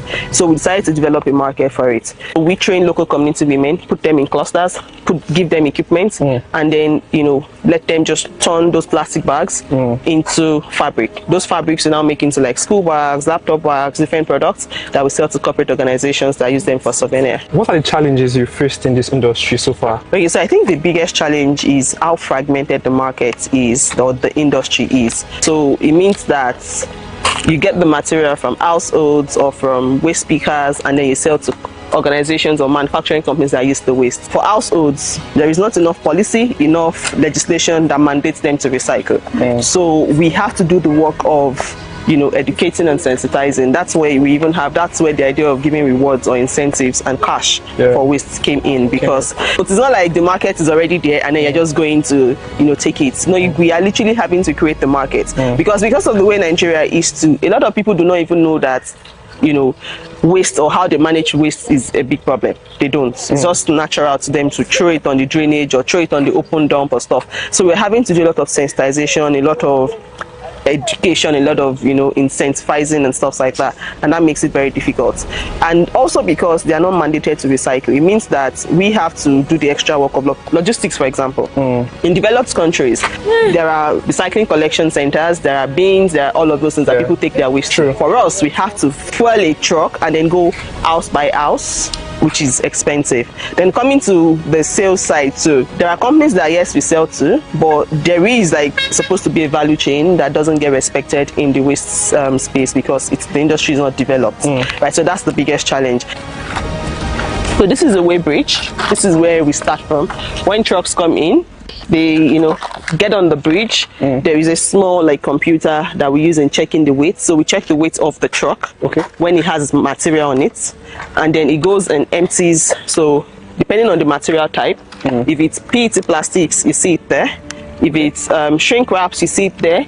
Paper, cartons, you see them on those other side. When they drop the material they're carrying, they then come back empty to weigh again. So we do in a tar. The weight when it had load minus the weight when it's empty. That's what gives us the weight of the material that was trucked. You know, So once you drop the material, for most things. For plastics, we then have people, so we have workers that come around to remove the label. They further sort it into colors, so you can see white, you can see green. They remove the cover, they remove the label, because the covers are a different plastic material, so we sell them differently. Okay. The labels we don't even sell, we don't recycle, so you see the heap of them there. Okay. Right, but they remove cover, they remove label and turn it into this. So this we take to our baling machine. Okay. Yeah. So for the wraps, do you recycle that? No, we don't. Not yet. Okay. Not yet. Okay. So this is the baling machine. Unfortunately, we don't have any bills now because we just sold last week. Okay. But you see those labels. You see how compressed they are. Yeah, I can see. So that's how we compress the plastic bottles into bills. How profitable is recycling waste in Nigeria? It's just as profitable as any other business, honestly. So it depends on a lot. That's what I mean. Just like agric. And this minute you can make 30% profit. Next minute you're making 3%. The other minute you're making a minus. So there are just a lot. But on the average, everything being equal, you should be making between 18% and 25% profit margin on your material. Okay. But there is a lot, like for example for cartons, when you buy carton and you sell, let's say when I mean buy, you collect from different also different channels, but you know, because you give incentive, at the end of the day you're buying, right? And then you sell to manufacturing companies, you make say 25% profit margin. But let's say it rains now, and then you bought carton at a certain weight at a certain price, but water has touched it and you carry it to the manufacturing company. They might think that because water has touched it, so the weight that they are weighing is false. It's true, it's false, but they then do a minus. So they do a percent minus, and sometimes that minus that they do eats into your own profits. So this is just for cans? Yes, no. So the machine does cans, it does even nylons, it does cartons, it does PET. But like I said, we built compressed our PET last week and sold. So it's can that we're working on at the moment. So this machine is just for compressing? Yes, it's just for compressing. So it saves us cost on logistics. The same truck, for example, that would take let's say a truck would take 4,500 kilograms of PET if you don't compress it. If you compress it, that same truck would take like 15 tons of, that's 15,000 So kilograms. that saves you space also? Exactly. To add more? Yes, exactly. Amazing. So that's what it does, just reduces the space the machine takes. Amazing. Yeah. So guys, quick one, I have a surprise for you in this video. I have a package from EcoBata and I will be giving it away to a lucky subscriber. All you have to do is comment where you're watching from, tell me what you learned from this video, and this package will be yours. Without further ado, let's get straight into the video. So you keep doing that for all the bottles that you have, and then when you're done, you press on complete. And then we prefer you scan, so that you prefer you scan, so it saves us paper, the cost of paper. But most people end up printing. As an e-receipt. So you print. So this you scan with your EcoBata app, or even your regular scanner, and then it takes you to the EcoBata app. If you don't have an account with us, it tells you to create an account, so you can then add what you have to your wallet. So you have to open an account. But even when you open an account, the points that you have here stays, like, so you can claim it. Now that you've scanned it, this is like to you. No other person can use this. Right. So I would let me recycle again. So I would show you on my own app and how it works. And also you can like start in different languages. There's English, there's Yoruba, Igbo, and Hausa. I mean, every Nigerian can use this. Exactly. So let's start. This is heavy. This should say overweight in fact. Yeah, that's heavy. So we put a weight limit for the bottles. Okay. Yeah. So not every bottle could Not every bottle can enter. There's a weight limit for the bottle. There's a type of bottle that we do not accept. Okay. But I think this one is an oversight from us, because check the weight. This one should go on 9. But immediately I said I knew that it was heavier than what we would take. So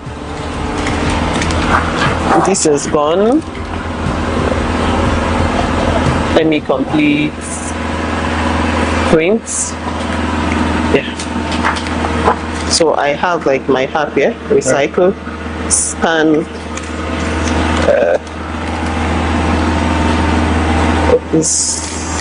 can you hold this on? Yeah. Oh, okay. Tells you. Amazing. What's the weight? Yes. Scan, and then the earning. Yes, the earning in Naira. I mean. Alright, so I proceed, it would add to my wallet. The wallet. So how do you... And so this is, it tells you points successfully credited to your wallet. So is there a limit for for this? Limit for like the number of bottles you can recycle? No, it's just the weight limit. So, and there's a weight limit because of cases where people put different material or they put bottles that have water. You know, so everybody would probably, or people would try to game the system, but there's a weight limit there. So yeah, and then once you do that, you can go to your wallet and you see what you've recycled and you can withdraw. Amazing. Yeah. So you can withdraw it immediately. So this is like literally what I just did, funding. Yeah. So it's what I just earned now. Then I can go to my wallet, I can say I want to withdraw. So there's a limit for what you can withdraw. The minimum is 100 naira, you know. But you have your account details, you put in your accounts and you can. So let's even try the credit alert on my phone, like almost immediately. Yeah. What has been the impact of EcoBata on the local community here? Local community here, I think job creation first, because from sorting to working around like field work and stuff like that, we employ people within our community. Even for our collectors, we ensure that it's people within this area that we empower, right? So job creation first. The second thing is also then I think it's still economic empowerment, even though it's not job directly, because people see what we do with waste, right? And we have trainings from time to time. It's easier for them to also start to do something around waste. So they either become vendors or they are working with us to transform waste to different things. Some of the people that even weave with us are from within here. We've done like 2 series of training here, right? Then is also improved, quality of the environment. So because they know that we are here, a lot of them, when they see plastic bottles, see cans, they're able to pick it up, and it also means that their drainages are going to be better for it. When we wash them, so we take them to a facility where it's washed, and then there's a way you shred. You cut one like small pewter sachet to give you 60 inches, like it comes out as a thread, and then you can weave it. So this bag, for example, is about 200 pewter nylons. Right? So we make different products. This is also pewter nylon. It's just a thread that is under that is red, so it gives it a different shade. Yeah. So this is all pewter nylon. So where do you see the future of EcoBata in the next 5 to 10 years? This particular question, I don't have a perfect answer for it, but it's just for us, it's been in households across Africa as the number one, like the choice waste management service provider. So it's either you have us in your house as, you have a device that EcoBata built that you're using to manage your wastes, or you're using our platform, or, just we want to be in every household in one form as a product or as a service or as a platform that they are using. That's the goal for us. So for an African youth watching this video now, what would be your advice for them or someone who wants to go into recycling industry? I think the space, don't mind what you see on social media. The space still has a lot of room for young people, for innovations. There is still a lot of gap that needs to be filled. So of course it's going to be challenging, like any other industry, any other thing you would do, but it's rewarding because you being in this space in recycling is about contributing to the environment, but most importantly contributing to people and economic prosperity for your community. So recycling generally, please find a recycling collection company or a recycling company close to you and work with them. Start from your house, sort your waste. Don't trash your plastic, your paper, there is about 50% of the waste we generate in our households are something that you can recycle.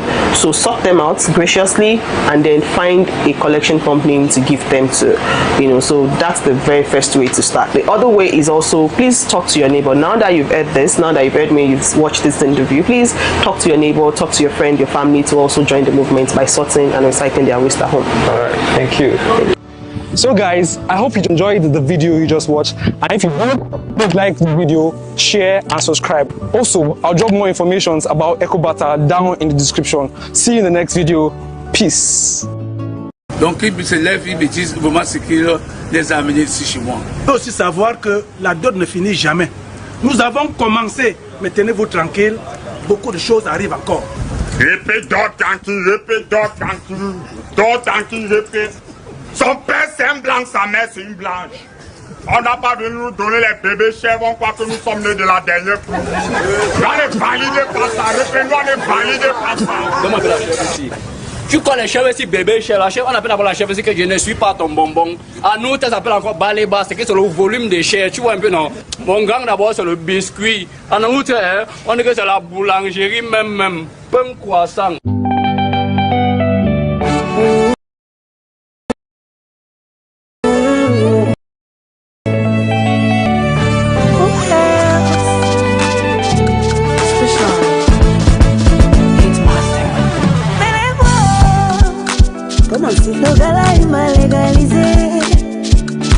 Badage dans le quartier, sur ma vie, voilà qui m'a légalisé.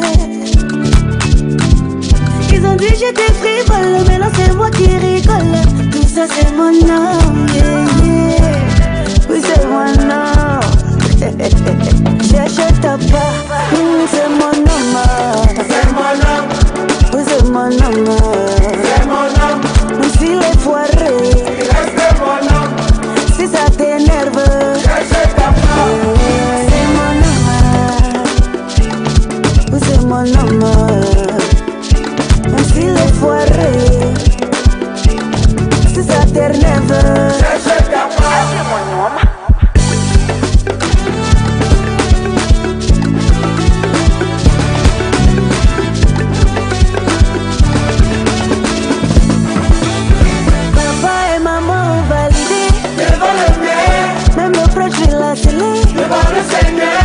Que celui qui s'oppose lève la main.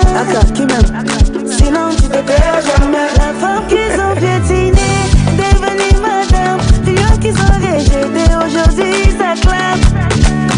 Look at me, look at me, look at me, look at me now. Tout ça c'est mon homme, c'est mon homme. C'est mon homme, oui c'est mon homme. C'est mon homme, même s'il est foiré, il reste mon homme. Si ça t'énerve, j'achète ta part. C'est mon homme, c'est mon homme. Oui c'est mon homme, c'est mon homme. Même s'il est foiré, il reste mon homme.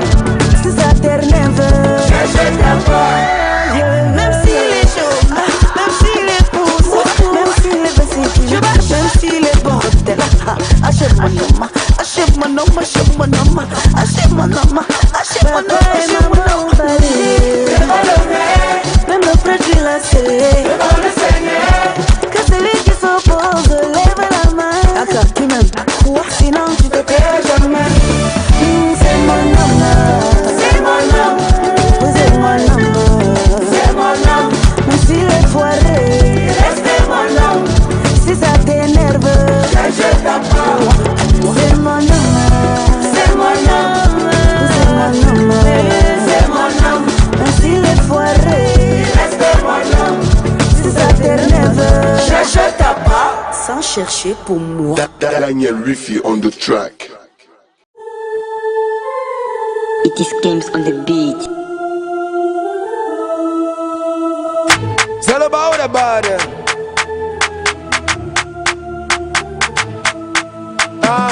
Kama Vinga, Kama O, Vini Junior, Vinio, Kylian Mbappé, Mbappé O, Jude Bellingham, Bellio, Aurélien Tchouameni, Valverde, Federico, Ada Gula, Gula O, Goes, Rodrigo, à la Madrid, à la Madrid, à la Madrid, à la Madrid, à la Madrid, mon petit, à la Madrid, à la Madrid, à la Madrid, à la Madrid, à la Madrid, à la Madrid, mon petit, à la Madrid, c'est le club de Dieu, le démon dragon à 15 queues, c'est le club qui fait peur à tous les clubs qui vous font peur. On a d'abord Bellingham, Pedri, Gavi à chaque pied, Luka Modric, Ballon d'Or, baguette magique à la place des pieds, Kylian Mbappé dans la surface, panique totale des défenseurs, Aurélien Tchouameni au milieu, là c'est l'aspirateur, Federico Valverde, c'est le futur capitaine, Thibaut Courtois dans les goals, Chingom dans les mains, Chingom dans les mains, Chingom dans les mains, Chingom dans les mains, Thibaut Courtois, Chingom dans les mains,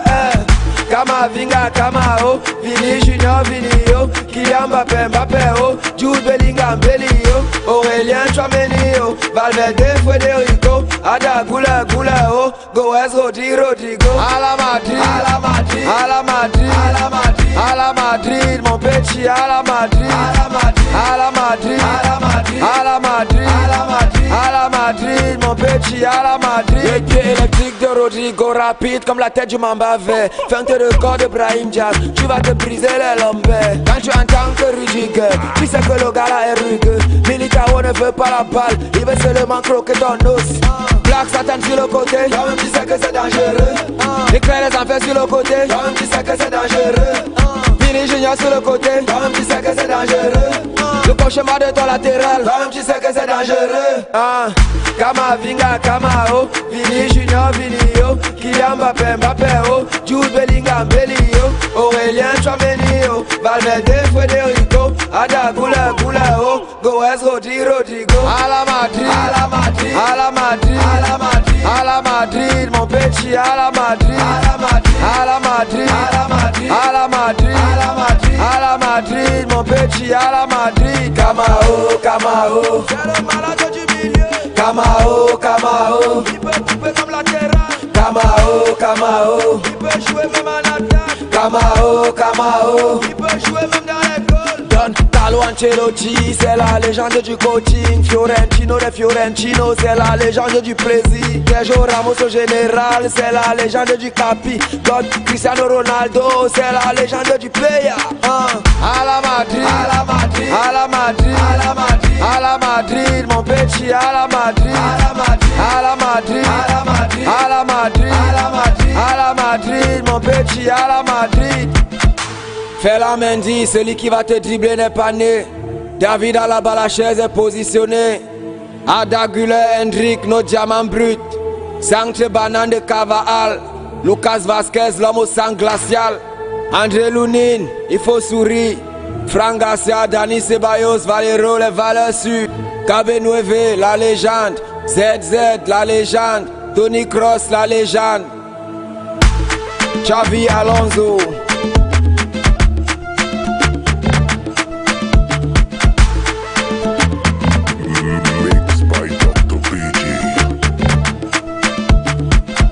C'est sa musique.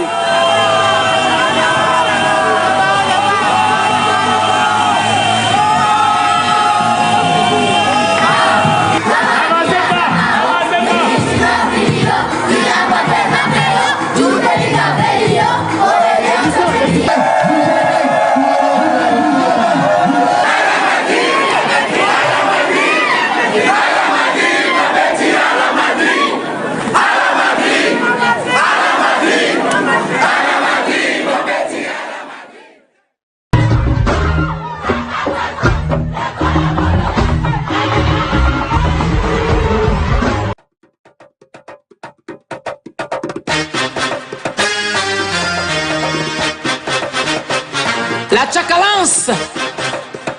Charlie Chivas, président Nana, vivez vos vies. C'est Yaya.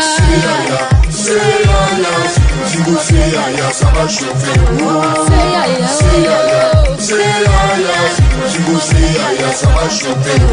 C'est Yaya, c'est Yaya, c'est Yaya, si vous c'est Yaya, ça va chauffer. C'est Yaya, si vous c'est Yaya, ça va chauffer. Jaguar à moto. Olé à la Tchakalance. Et ben album bajobe, borni tendala, boost au président, continuer l'animateur. Boro papa le conseiller, dans le vin de rouge à 2000 palmiers. Il y a la Tchakalance, comme ils sont des chiens. Choisis ton chien, et dresse bien ton chien. S'il veut téter, donne-lui la tétine. S'il veut entrer, ouvre la fenêtre. La bière si a le goût, la gadji a le goût, la maniam a le goût, la bobo a le goût, la ice a le goût, la Guinness a le goût, la chandra a le goût.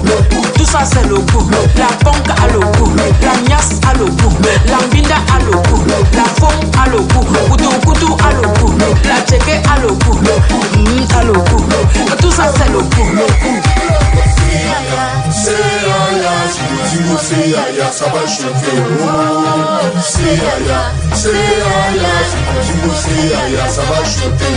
C'est Yaya, c'est Yaya, si vous c'est Yaya, ça va chauffer.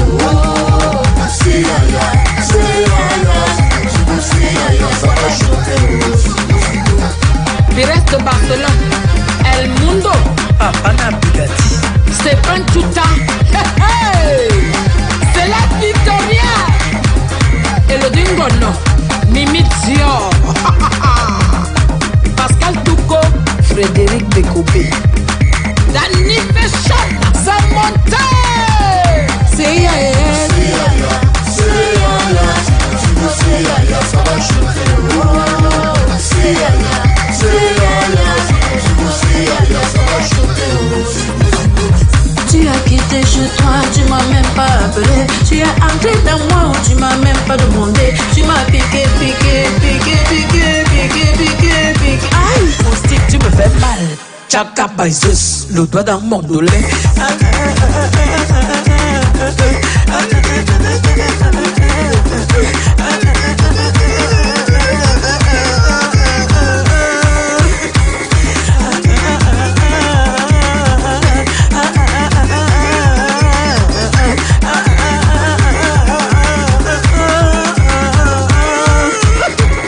Coco Emilia. Où sont les DJ?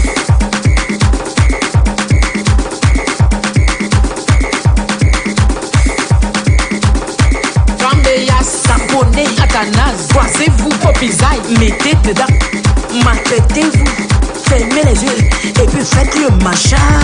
Le machin, oui, oui, oui, oui, le machin, c'est un ordre. Oui, oui, oui, le machin, c'est un ordre. Le machin, la charisme.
fara ai ba shi kama da sanya.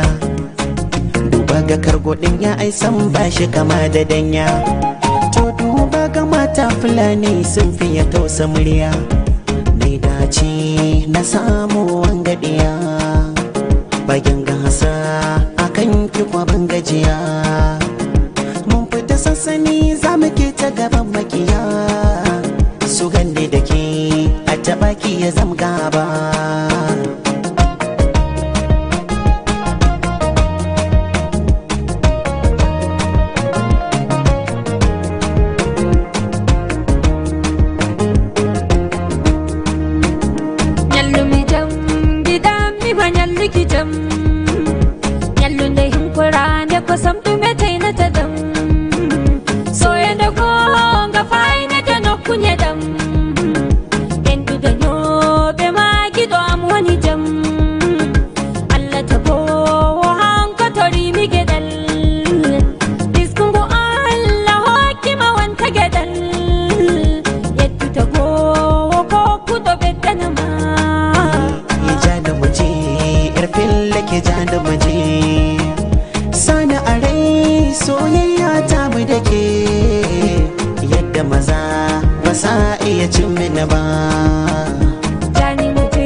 This one is for my army.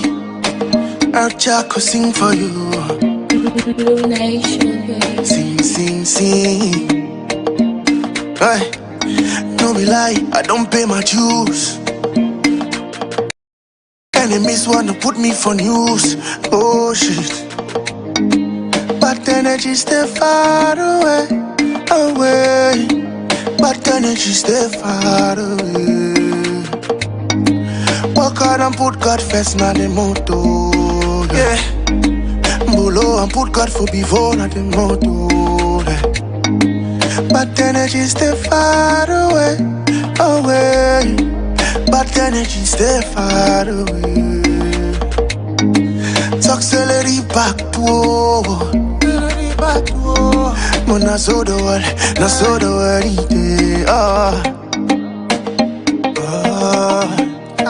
your friends them wrong leave you. Oh, oh. The world start hate on you. Oh, they carry your matter to Kutaba. Yeah, they won't use your case to so cover. No,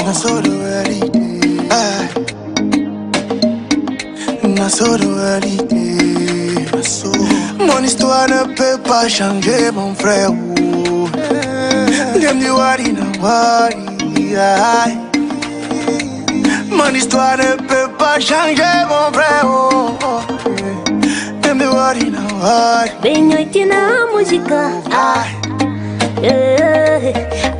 Let me say this. If only it matter. We don't ban more conjudge. Keep on building your personal gata. That's why I call freedom a type of prison. I share responsibility. Say play victim for no reason. Them talk free with zero probability. I fall down 9 times, pull up 10 times. Like it's no fucking shit. Give and take what the people fake. Come here telling me blah blah. Now so this wicked you what it did. So I can only trust my baba. But energy run too far away. I carry armor of my father. I lake with a son. Kubashi ben bashilo suara. So when the world calls me an impediment, I just put my head down to he who is not of this world. Your friends them wrong leave you. So they what it did. The world start hate on you. So they what it did. They carry your matter to Kutaba. Yeah, they won't use your case to so cover. No,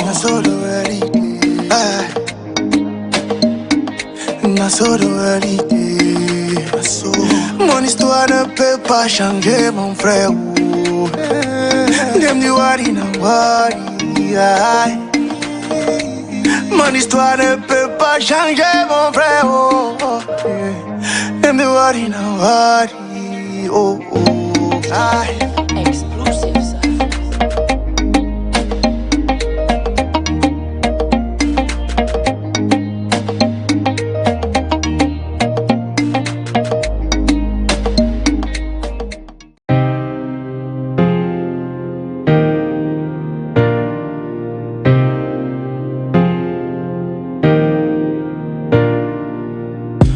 Donne-moi ton cœur et je te donnerai le mien. Et ça me tu vas être jusqu'au lendemain. Bâtirai mon empire entre tes mains. Mes jours de paye seront les tiens. Mais ne me trahis pas. Non, ne me trahis pas. Jamais de toi sans moi. Et si tu tombes, je tombe aussi. Un amour me croit en moi, tout comme tu crois. Tu peux si un amour, un amour, tu peux si un amour. Et si tu tombes, je tombe aussi. Un amour, un amour, tu peux si un amour. Et si tu tombes, je tombe aussi. Je veux l'amour mais sans la douleur. Les jours je paye mais sans le labeur. Je veux pas te perdre Maïkin, ma comédie dame dans le vide. C'est toi mon bonheur. Mais je ne le nie pas. Non je ne le nie pas. Jamais de toi sans moi. Et si tu tombes, je tombe aussi. Un amour me croit en moi, tout comme tu crois. Tu peux si un amour, un amour, tu peux si un amour. Et si tu tombes, je tombe aussi. Un amour, un amour, tu peux si un amour. Et si tu tombes, je tombe aussi.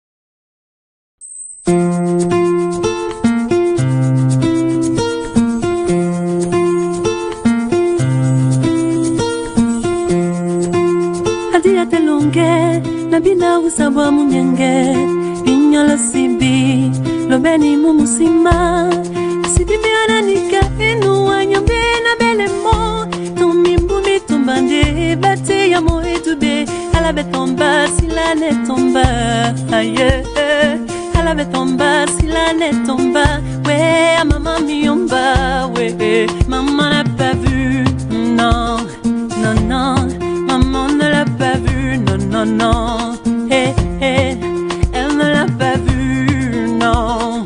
Et oui, un emballé, maman ne l'a pas vu, non, non, non.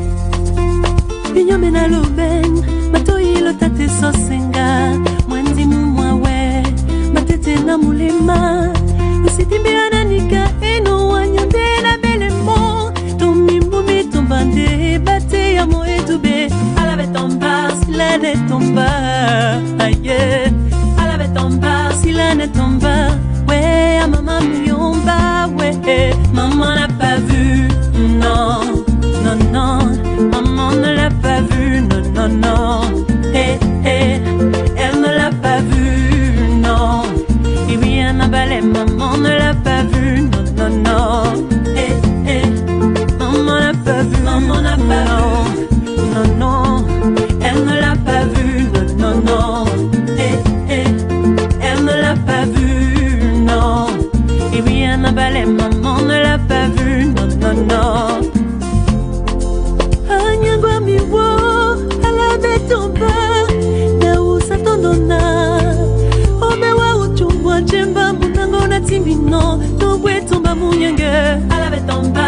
la ne tombe pas, si la ne tombe pas, ouais, à maman miomba, ouais. Maman n'a pas vu, non, non, non, maman ne l'a pas vu, non, non, non, elle ne l'a pas vu, non. Et oui, elle n'a pas les maman ne l'a pas vu, non, non, non,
Hello and welcome to News Hour on Royal Television. Our headlines: according to the Union for International Cancer Control, 20 million new cancer cases and 9.7 million deaths the world over have been recorded.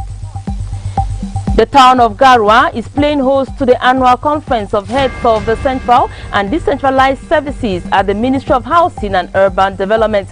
And in sports, excitement filled the GS Ndongo football field as GS Likumba boys football team secured a crucial victory, qualifying to represent the Ndongo zone in the upcoming sub-divisional finals ahead of the 60th Youth Day celebration in the Tiko subdivision.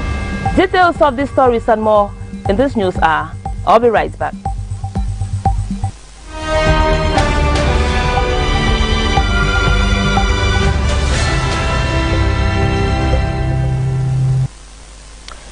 You're welcome back. This is News Hour on Royal Television. My name is Frida Leina. Local leaders from Cameroon's northwest and southwest regions have received a boost in their financial know-how. This was in a recent workshop organized by the Ministry of Finance, where regional and local authorities were trained on executing, monitoring and controlling the 2026 budget in Buea, the town of legendary hospitality. Sharon Tita was part of the workshop. She put together the following report. The Ministry of Finance has empowered regional and local authorities from Cameroon's northwest and southwest regions on budget execution, monitoring and control for the 2026 financial year. This initiative supports the government's decentralization efforts. Boa Isaac Mbola, the head of the Monitoring and Management Control Division, emphasized on the importance of citizen participation in municipal management. You know, at first the citizens whom we are, we had the attitude that after elections we let our officials manage the city the way they want, and we only come back to them, or they only come back to us 5 years after. That's at the end of their mandate, when they come again soliciting for our votes. So this time around we want to change the dynamics. It has to be a day-to-day involvement in the management of the municipality, especially, and to a lesser extent the region. In drafting their budgeting, in programming and in planification, the local authorities should take into consideration the needs of the population, and you can only take that into consideration if you involve them in your planning. You shouldn't choose for them. They should be the ones to tell that this is what we want, this is what we feel the pinch, and this is what we think you should do to lessen our burden. The 2026 financial law reinforces local taxation, strengthening the financial autonomy of regional and local authorities. Participants praised the Ministry of Finance initiative, recognizing the local taxation framework's potential to accelerate local development. So we are here for the seminar for the execution monitoring of the 2026 state budget of the regional and local authorities, that is the regional councils and the subdivisional councils. So this seminar is really important because it helps us, both the regional and the subdivisional councils. It teaches us, it is teaching us, like it's going now, on how for us to manage, execute and monitor our resources, both at the regional level and at the subdivisional level.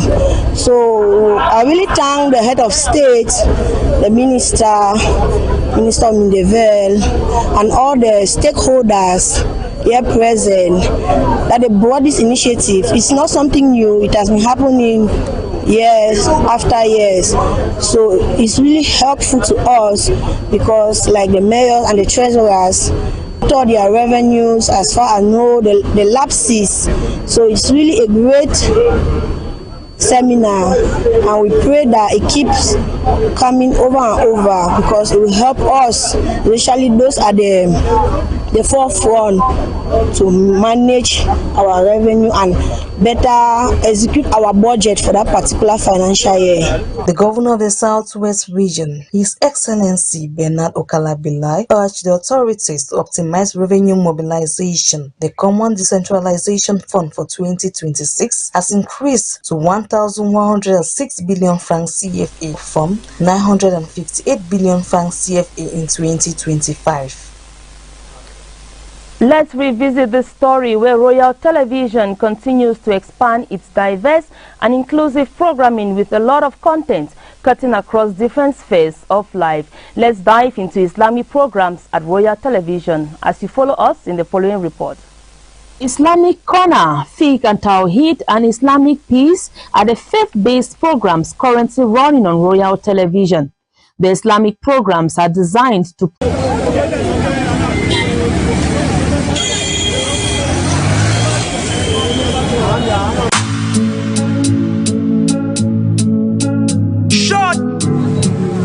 You understand now?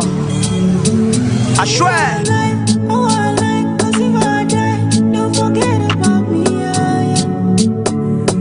Carl on the beat, so it's lit. Why the life chase so? Boy, then the chase goes. Men and the chase the boy, I gave for lay low. I gave for stay cold. Men and the treatment, I say, man, come on a space. Tu joues avec mon salaire, tu es fou.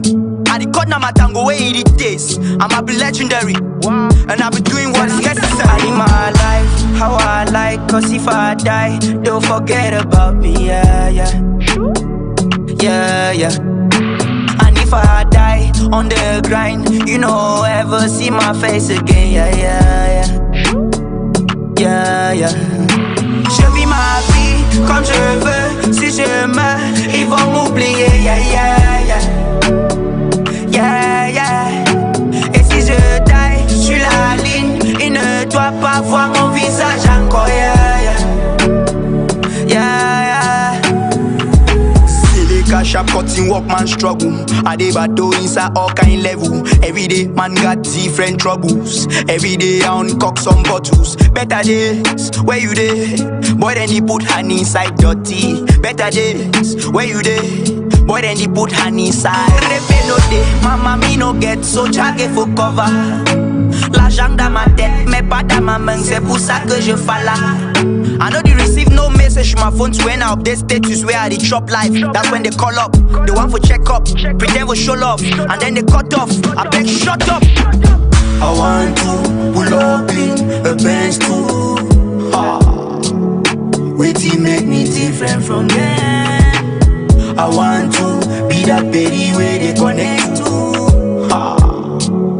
Waiting make me different. different from them. I live my life how I like, cause if I die, they'll forget about me, yeah. And if I die on the grind, you know, ever see my face again, yeah. Je vis ma vie comme je veux, si je meurs, ils vont m'oublier, yeah. Et si je die sur la ligne, ils ne doivent pas voir mon visage encore, yeah.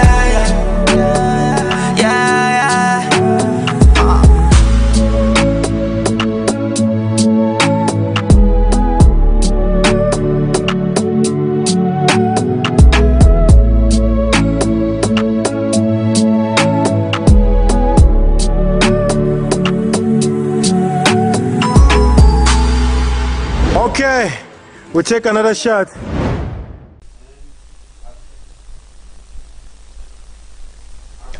You're welcome. It's a Sports Carnival. Once again, it's been an action-packed weekend full of European football, and we are here. When it's Wednesday, it spells European football on Sports Carnival right here on Royal TV. It's a presentation of Kange Leon Caesar, and today we promised you on Monday that we are bringing you everything European football. We have the best guests in the house, and trust me, you don't want to miss this edition of Sports Carnival.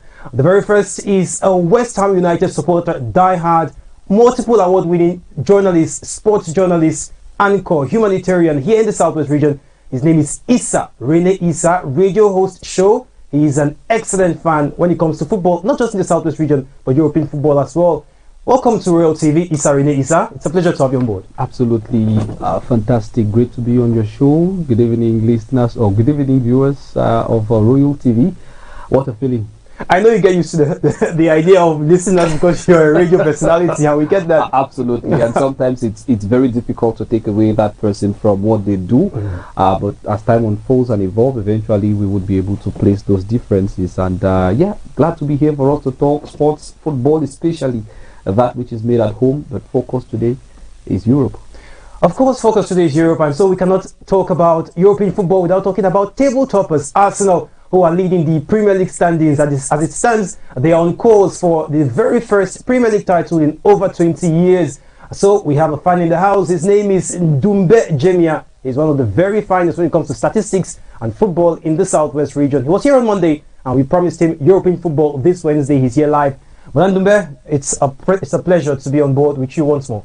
Yeah, good evening, good evening to Rene, and good evening to the televiewers out there. Before the show, the both of you are already at loggerheads. You're already telling Issa Rene Issa that the team has not won any European trophy in a very long time, so we expect a heated debate today. But then we are focusing on the Premier League first. That's where we kick things off, where Arsenal were instrumental in their previous match. They beat Leeds United comfortably. They were away, but it was a comfortable win for Arsenal Football Club. Let's see what happened in that game in this highlight, and then we can analyze from there how Arsenal have gone 4 points clear at the top of the table.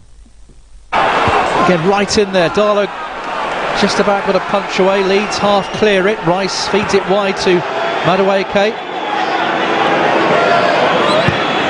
Sends over another cross. There's the header, and there's the goal. Martin Zubimendi has scored, and it's Leeds 0, Arsenal 1. That's a great decision by Madueke. He looked at taking full-back on. He chops inside, pretty similar to how Bukayo Saka does. It's a lovely delivery, but the timing of the run from Zubimendi is perfect. It can't be picked up. It's the perfect header. Madueke with another corner. It's gone in. Darlow couldn't keep it out, and Arsenal have doubled their leads. That is all about the delivery. I mean, to bend the ball from there into that near post area, right on top of everybody, that's so difficult, Tim. I mean, if no one touches that, that's going in. But it just causes mayhem. Odegaard looking for the run of Martinelli. He gets just ahead of strike on that occasion. Cuts inside. Good delivery! And Gyökeres has turned it in! And that is 3-0 now to the Gunners. Yeah, that's going to sink Leeds. They put so much effort into that. Odegaard with a lovely pass through to Martinelli, who rode the challenge and then delivered it, and Gyökeres was being really strong in the centre of the box, holding his ground. He gets a well-deserved goal. Arsenal go again. Odegaard, Jesus, nice turn. Still Jesus. Jesus! Oh, that's wonderful. Quality finish. 4-0. And this is now turning into a rout. Am I allowed to say I told you so? I knew he'd come on and get something. He's in good form. He had those 2 chances earlier. The header, point blank, that Darlow saved. But that's great skill. He holds the ball up in the box, makes room for himself, and the finish. So that was the situation as far as the weekend action was concerned. Arsenal, very comfortable winners away to Leeds United. Molandumbe must be a very, very satisfied Arsenal supporter. Yeah, you must be satisfied when it comes to this particular moment of the season. You know, Arsenal, they have come so close. This time, fans will be telling you that the last time Arsenal came second 3 consecutive times, the 4th time they won the league. That was in the 1999, 2000, 2001, and then they won the championship. That was under Arsene Wenger. But I think this time around, when you look at the contenders, City and Aston Villa, Liverpool too, you can't write them off. They have been inconsistent. So too, Arsenal too have been inconsistent in one way or the other. But I think the league as it stands now, we've not seen that City that we saw 2-3 seasons ago. City have fallen down the position order. In fact, there have been reports that Pep might be leaving at the end of the season. Some pundits are saying he looks tired. He can't do it again like he did in previous seasons where he had that 8, 9, 10 games in, without defeat. And so this time around, it looks much more difficult for him to get that particular situation in the season. So I think now it's for Arsenal to lose, knowing that their closest contenders are far not in good shape as they were previously. Now, Issa Rene, we'll call you Bishop on the program because that's what you call yourself on radio. Now, Bishop, explain to us how he has mentioned that it's a matter of statistics. Over the last time Arsenal were in this position where they finished second back to back in the late 90s, they ended up winning the league in the following season. Do you see that happening now? They're just 6 points away from Manchester City, who we know that are comfortable to go 10, 15 games on a winning spree. Yeah. When we look at Arsenal, they've shown previously they have a track record of being the team that clears the way at the top of the table, and then towards the end of the season they fall out of the pecking order. It's a regrettable feeling to be an Arsenal fan, having gone through these very difficult moments, and you don't want to be chased by Manchester City.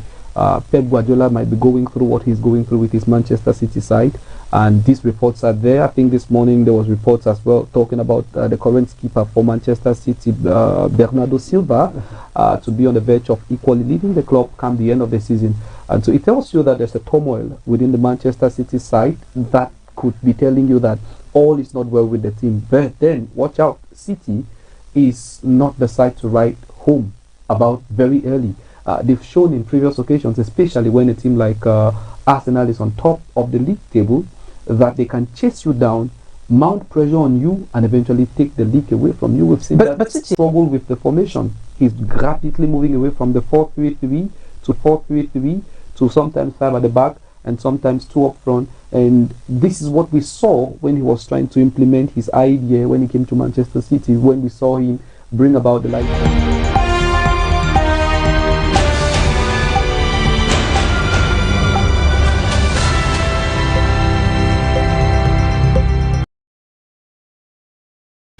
Hello, this is News Hour on Royal TV. Our headlines.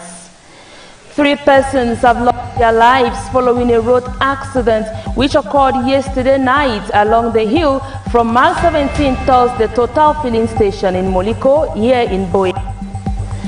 Out of Cameroon, the death toll in Nigeria attacked by gunmen has risen to at least 160. Details of the stories and more only on News Hour. I'll be right back.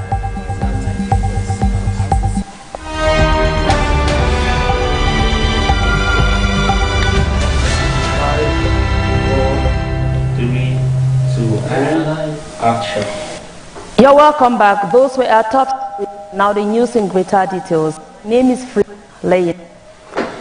3 life A road accident which occurred yesterday night along the hill from mile 17 towards the Total filling station in Moliko Boya. The driver of the car, believed to have been driving under the influence of alcohol, crashed into the cargo truck that had suffered a mechanical problem and was stationed by the roadside. Out of the 4 occupants of the white vehicle that crashed into the cargo truck, 3 are confirmed to have died on spot, and another 19-year-old girl died as she was taken to the hospital. 2 victims have been identified as Aslin KG and 17-year-old Chris Nwell. You are getting images of 3 persons who have lost their lives following a road accident which occurred yesterday night along the hill from mile 17 towards the Total filling station in Moliko here in Boya. The driver of the white car, believed to have been driving under the influence of alcohol, crashed into the cargo truck that had suffered a mechanical problem and was stationed by the roadside. Out of the 4 occupants of the white vehicle that crashed into the cargo truck, 3 are confirmed to have died. 2 of them died on the spot, and another 19-year-old girl died as she was being taken to the hospital here in Boya. 2 of the victims have been identified as Aslin KG and 17 years Chris Nwell Engwo.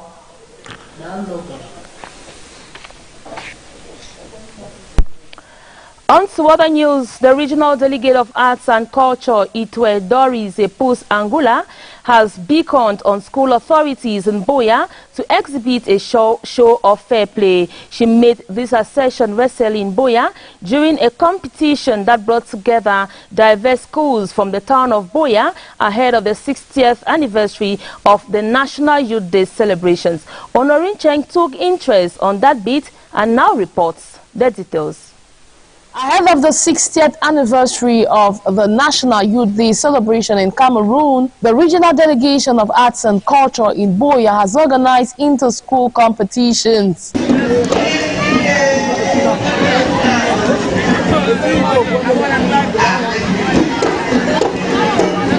They came in their numbers from Baptist High School to Government Technical High School Moliko and Government Bilingual High School Munya, passing through Government High School Bukwango. And we see different cultural activities here. We have different cultures, which means we have different styles in our cultures, different dresses, which you can make, and other countries can see those dresses, then they are impressed by different cultures. The senior discipline mistress who doubles as the head of socio-cultural activities at Government Bilingual High School, Munya Kum Bute Solange, says the activity is a stitch in time that saves 9.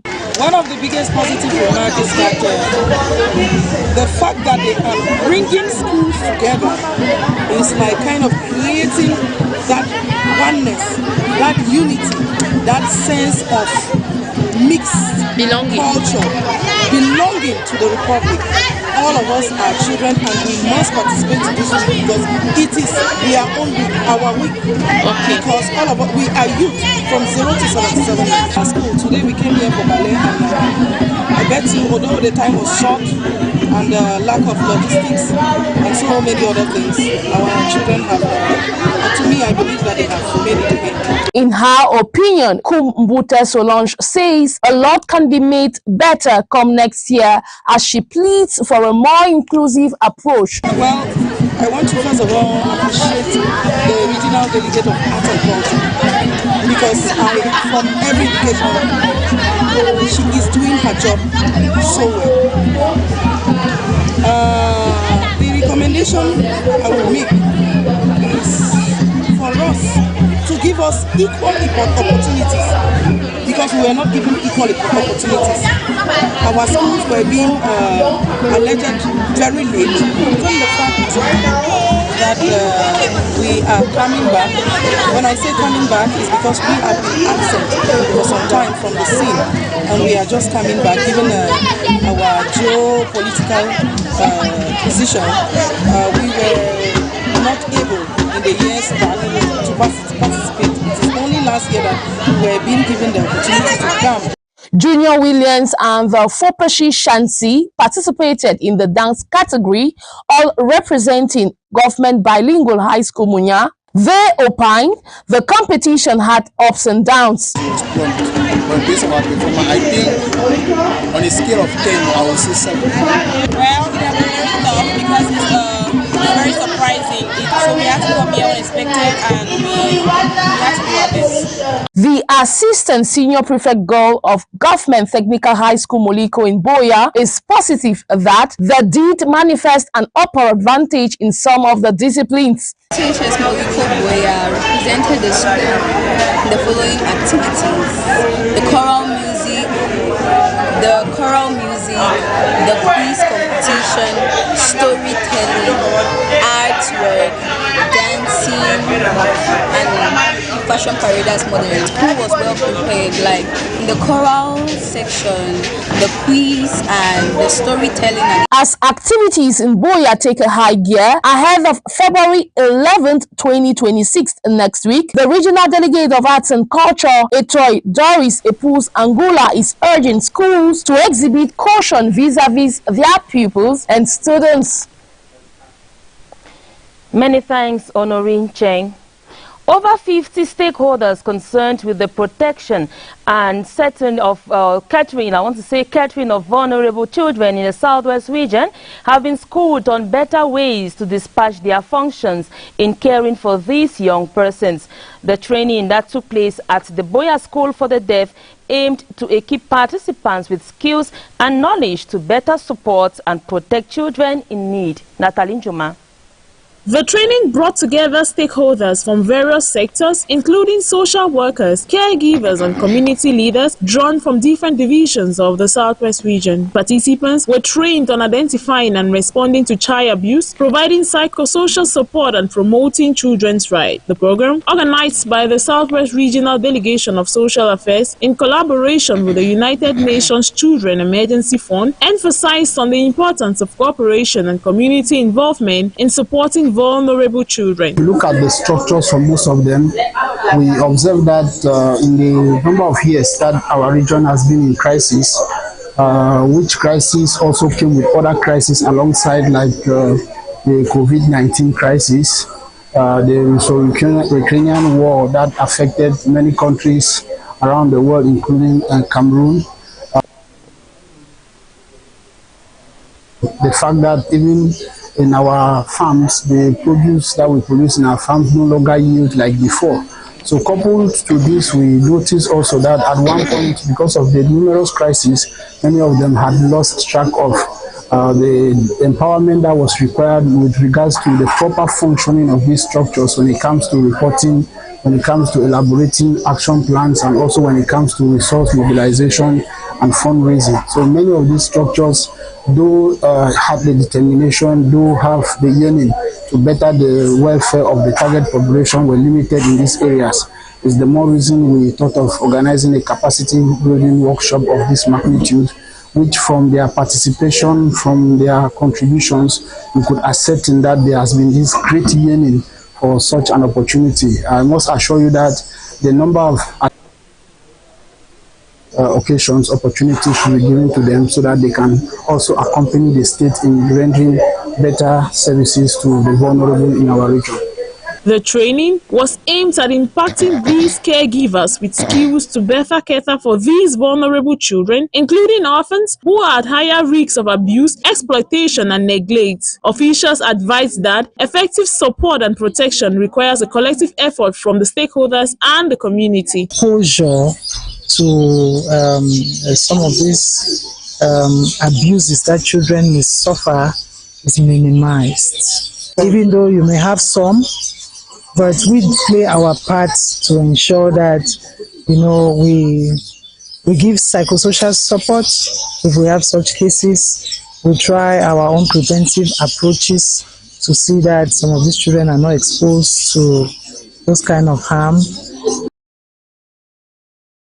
Also play their own role in protecting these children that are within their structure. The stakeholders are expected to apply their new skills to make a positive impact on the lives of these vulnerable children. Which means even the divisional delegate, or you cannot come there and say, I'm coming to adopt the child. The letter comes from Yaoundé with the signature of the Minister of the Social Affairs. before they can follow up the procedure from the beginning till the end according to what they have put in place as adoption is concerned. As at now, the training is expected to be replicated in other regions of Cameroon so as to reach more stakeholders and these vulnerable children. Natalie Juma ending that report. Let's come back home. Following the official launch of Royal Television, the station has rolled out a diverse lineup of programs designed to inform, educate and entertain viewers across the Southwest region and beyond, as you hear in the following report. Got the tease into this edition of Sports Carnival overall. We start with Sports Front. Sports Carnival delivers comprehensive coverage of major sporting events, athletes and grassroots competition. I was trying to picture probably them using the Molikomi Sports Stadium because of the befitting facility. Others were talking about the Limbe Centenary Stadium as opposed to what they might have. Issues affecting women and families take center stage on the Sister Cycle, a program focused on dialogue, empowerment and shared experiences. Music, icons and upcoming artists about songs made in Cameroon are examined on 237 Central. 237 Central with the man himself, the street king, the biggest name, Big G Baba. You're welcome to the show. You're welcome to the show, and I'm so happy. While Cross Views provides a platform for balanced debates and offering different perspectives on key social and political issues. The Ministry of Education reinforces the discipline in school systems. Environmental awareness and sustainability are the focus of the Green Hour, highlighting challenges and solutions for a healthier future. Young people are engaged through Youth Connect, a program dedicated to youth development, innovation, and participation in nation building. Speak to the Counsellor guides viewers on informed decisions and life choices. Some people, when they fall sick, the majority of people who have a health challenge, the experience we have in the field is that it is those people who are consistent because of their health. Public health matters are addressed on Health Watch, offering expert insights and practical information for everyday living. Contraction of the uterus. So when the uterus is contracted, and you know that when you are menstruating, there are some hormones that are being released. Inspiring personal journeys and leadership stories are showcased on the profile. In all, viewers begin their day with morning beats, combining information, culture, and entertainment. You have said you have just a touch of white. You are just being jealous, I guess. And at the core of Royal Television's programming is the news on News Hour, providing timely, accurate, and balanced reporting. With this growing range of programs, Royal Television continues to position itself as a platform for credible information and inclusive storytelling.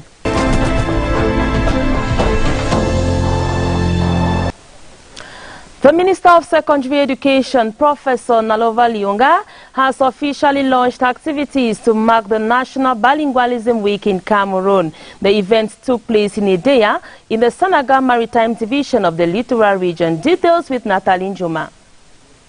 The 2026 edition of the National Youth Week of Bilingualism in Cameroon has been officially launched in Edea, the Senegal Maritime Division of the Littoral Region of Cameroon. The event, dubbed Artificial Intelligence at the Service of Bilingualism, was presided over by the Minister of Secondary Education, Professor Nalova Lyonga, alongside the Secretary of State in charge of Teachers Training, Boniface Bayola. Marking the 21st edition, emphasizes the integration of modern technology to enhance the use of Cameroon's two official languages. The 2026 activities emphasizes on the use of technology to foster national unity, enhance educational digital tools, and promote linguistic cohesion. According to education experts, the use of bilingualism in the context of artificial intelligence aims to encourage the adoption and use of Cameroon's two official languages of French and English as a major asset for countries' development in the world of artificial intelligence. During the launch, songs, stories, and workshops were held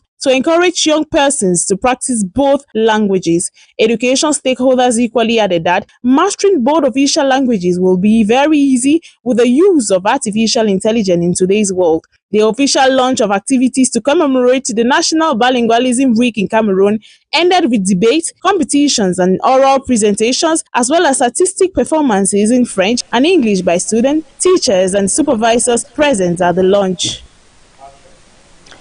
Across Cameroon, the dream of a better life is pushing many young people to take dangerous risks. But for some, what begins as a promise of employment ends in confinement, abuse and modern-day slavery across the border in Nigeria. Nanga Sonia tells us more in the following report.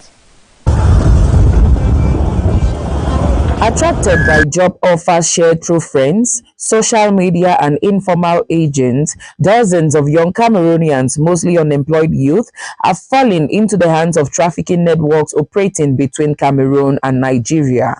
Victims say they were promised jobs as sales agents, factory workers, security guards, domestic staff, abroad jobs with assurances of good pay and decent accommodation.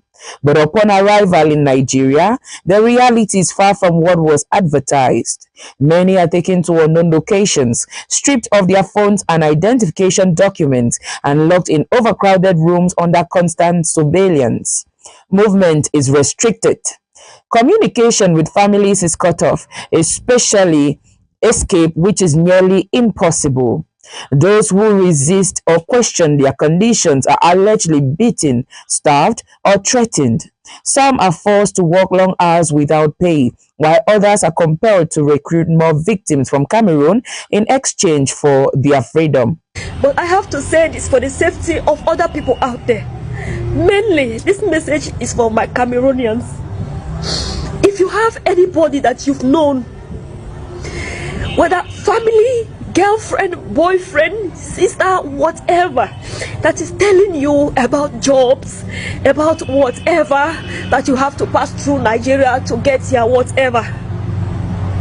If they say they are following anything for you, you should be in the process of the visa processing. Human rights activists describe this as a growing form of modern slavery driven by unemployment, desperation and lack of awareness. Traffickers exploit porous borders and weak verification systems, making it difficult for authorities to track victims once they cross into Nigeria. Officials say some victims have been rescued through joint security operations, but many cases go unreported due to fear, shame, or threats from traffickers. Authorities are urging young Cameroonians to verify job offers and avoid traveling through unofficial agents. Families are also advised to report missing relatives immediately. As economic hardship deepens, experts warn that without strong awareness and cross-border cooperation, more young lives could be lost to false promises, trapped in slavery hidden behind the label of employment.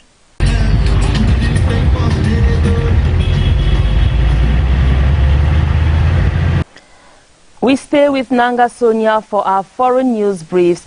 Death toll in Nigeria have risen to at least 160. Plus, in Morocco, security forces have carried out evacuations as flood hit the north. Details of these stories and more with our foreign desk correspondent, Nanga Sonia.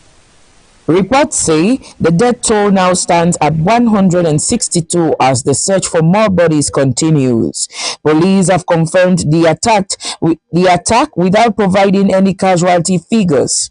As the search for bodies continues, the death toll is expected to rise. A local lawmaker in the Kiama region says gunmen stormed the village of Woro at about 6 in the evening, setting shops and the King's Palace on fire. Kwara State Governor Abdul Rahman Abdul Razak condemned the attack as a cowardly expression of frustration by terrorist cells following the ongoing counter-terrorism campaigns in parts of the state. Nigeria is plagued by an interlinked security crisis. Armed gangs, known locally as bandits, are operating in swaths of the country, looting villages and kidnapping people for ransom. Jihadist groups are active in the northeast and northwest, while intercommunal violence is prevalent in the central states. The Nigerian military has intensified its operations against the jihadists and armed bandits, regularly claiming to have killed huge numbers of fighters. It has faced intense scrutiny in recent months after U.S. President Donald Trump claimed a genocide of Christians was taking place. This has been rejected by the government and independent experts who say Nigeria's security crisis claim the lives of both Christians and Muslims, often without distinction.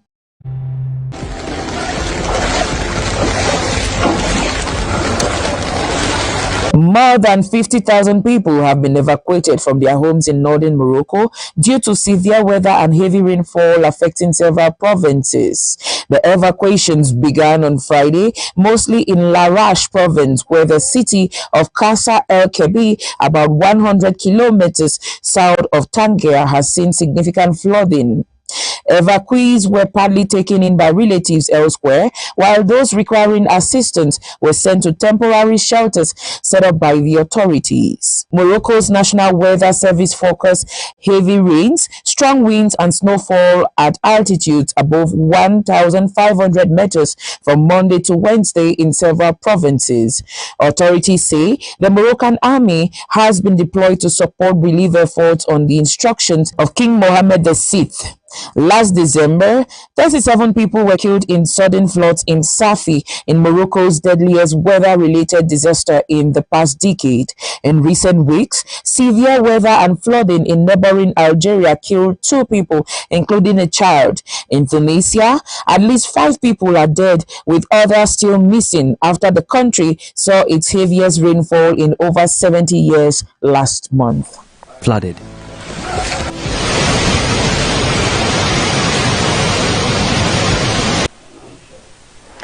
The foreign news by Nanga Sonia brings us to the end of News Hour today. Before we leave you, let's check our top stories.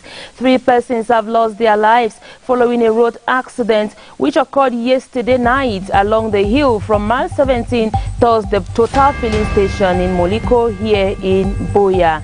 And out of Cameroon, we told you that the death toll in Nigeria attack by gunmen has risen to at least 160. Thank you so much for listening to News Hour this evening. My name is Frida Leina, and have a lovely time.